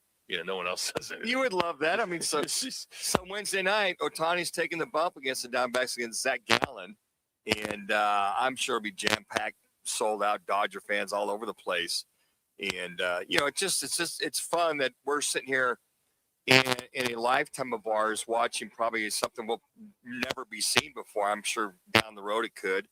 To see a guy pitch as a Cy Young potential, as a guy that could be, has been an MVP. But there's an opportunity. You're almost rooting for to see a Cy Young MVP combo from a guy like Shohei Ohtani. Now, will we see 50 home runs, 50 stolen bases like we did last year? Probably not, because he is in the regular rotation for this Dodgers ball club. But, boy, you would sure love to see a guy while he's still young. And, Rock, I don't even think he's in his prime yet. I mean, maybe 3, 4, 5 years from now, they cut back on the pitching. He's a DH or more of a right fielder, but it's going to be a lot of fun to watch him as he goes through this, maybe the next 3, 4, 5 years. Interact, you need a check, make one call. That's all. 602-977-1900. And always at lernerandrowe.com, part of our one call. That's all. All right. D-backs will host the Dodgers and Diamondbacks at Chase, 6:40. As they roll in, that being the Dodgers winners of 17 of their last 20. And you'll be able to catch that on DirecTV 686 and Cox, Infinity, Spectrum, Fubo. It's everywhere, and on the Major League Baseball app. And, of course, all the radio on the mothership Arizona Sports 98.7. So no NBA, no Stanley Cup Finals. That's all get going tomorrow. Stanley Cup Finals begin tomorrow with the NBA Finals starting on Wednesday. All of those are on ABC 15. Erod taking the mound tonight versus Sheehan. At least Rodriguez and Soroka, these first 2 games. Yeah, get the first 2. I mean, I'll take a split, right? I would too. I mean, you got your top 2 pitchers that right now, which are Rodriguez and Soroka. And then Zach Gallen, who's really struggling. He is really. Yeah, he's giving up the long ball too. He has long ball. And then you got Ryan Nelson Ryan Nelson's like he's giving. I was looking at I wanted to see if Gallen's like really giving up a lot of home runs because it feels like it. Right? It does. It does. But Ryan Nelson is like 5th in Major League Baseball. I think he's given up like 15 of them. And Zach Gallen's not on the first page, so that was a good thing. But 25. When Zach Gallen gives them up, they're more impactful. It seems like it. Yeah. They seem they're more impactful. Like, oh man, Ryan Nelson is like, oh, he's giving up 15 home runs. I'm like, oh, yeah. right. And then after Nelson, you got Kelly, and Kelly get things going when they start when Washington comes in. So you got your first 2 games. Erod, who's pitching very well, and Soroka to hopefully get a split. So hopefully a split versus the Dodgers versus these 4 games could be what the Diamondbacks get hot again after a woeful weekend in Seattle as far as leaving, as I recollect the K-State Math Rock, 5 for 25 runners in scoring position on Friday night. And then yesterday, just very unfortunate, 0 for 8 yesterday in that game. And only 6 hits in the last 2 games, Saturday and Sunday. Not good. So hopefully they'll rebound that they're home and, they find confines of Chase Field and jump all over Sheehan tonight, Lauer tomorrow, and then Ohtani on Wednesday night. Yeah, I would love to. A split would be great. If they could take 3 or 4, that'd be even better. But I don't want us to get too crazy on this series. I know there was so much hype going into the weekend. Okay, you got Seattle, and will they overlook the Seattle Mariners? And I don't think they did. But I mean, the scoreboard says they did. The fact they couldn't get guys over. Runners get across the bank. But what's interesting about that? They only left 3 runners on. They're left on base. You look at 3 runners in 5 the 2 nights, but those runners in scoring position is with the clutch if you're really talking about it. But you'd love to see them bounce back because it's not going to get any easier. They have to score a lot of runs when they take on the Nationals, who are leading the Major League Baseball in runs scored. But they're also giving up the most runs scored in the National League. So there's that give and take. But anytime the Dodgers come in town, that's a true litmus test of where this team is on June 1st. It's June 1st already, Rock, believe it or not. June 1st. Is it really? It's June 1st, man. Can you get that cut? I know it's a little late. Can you get that cut? Can you play that real quick? I mean, it's first one. It's like 6 months. So we played this earlier today on this day. And I think many of you can relate if you're watching your local news. Or maybe your morning talk show, if you're listening to so-and-so on the way into work, obviously they're coming home from work, but Max just fired off. But I think we can all relate because this seems to happen every year.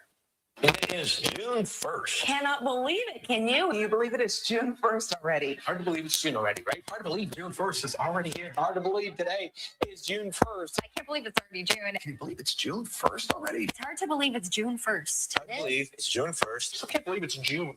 I know, June 1st. I cannot believe it's June 1st. Cannot believe that it's already June 1st. Hard to believe it's June already. It's June. It is June. Can you believe it's June already? No, it's unbelievable. Can you believe it? That we're in June? They went by quickly. It really Holy did. cow. I got to tell you, I had like 3 Zoom calls today. Yes. And each one of them, they all started with, man, I can't believe it's June. Where has the first half of the year gone, Rock? The older you get, the longer the faster Quicker. everything goes. Yeah, Right? it goes fast. It goes fast. All right, what's on tap for tomorrow, big fella? Tomorrow we got the Nick Picoro talking about this Diamondbacks team. We'll also catch up with Bob McManaman and talk about this, the latest and greatest with the Arizona Cardinals. And then hopefully we'll have a few innuendos about what some of the moves or lack thereof made the National Football League. So we'll be back here in the studio with Max. Laz is on. How does Laz get a little bit of a vacation? He's only worked like the mama's boy. 3 weeks, man. Mama's boy. Seriously? He's been with us for what? How long? 2 How about months? 3 months? He's got a vacation already? It's all right. We got Max. We're good. All right. All right. We'll do it again tomorrow. Thanks for listening. If you missed anything, just download the Arizona Sports app or go to rockmanuch.com.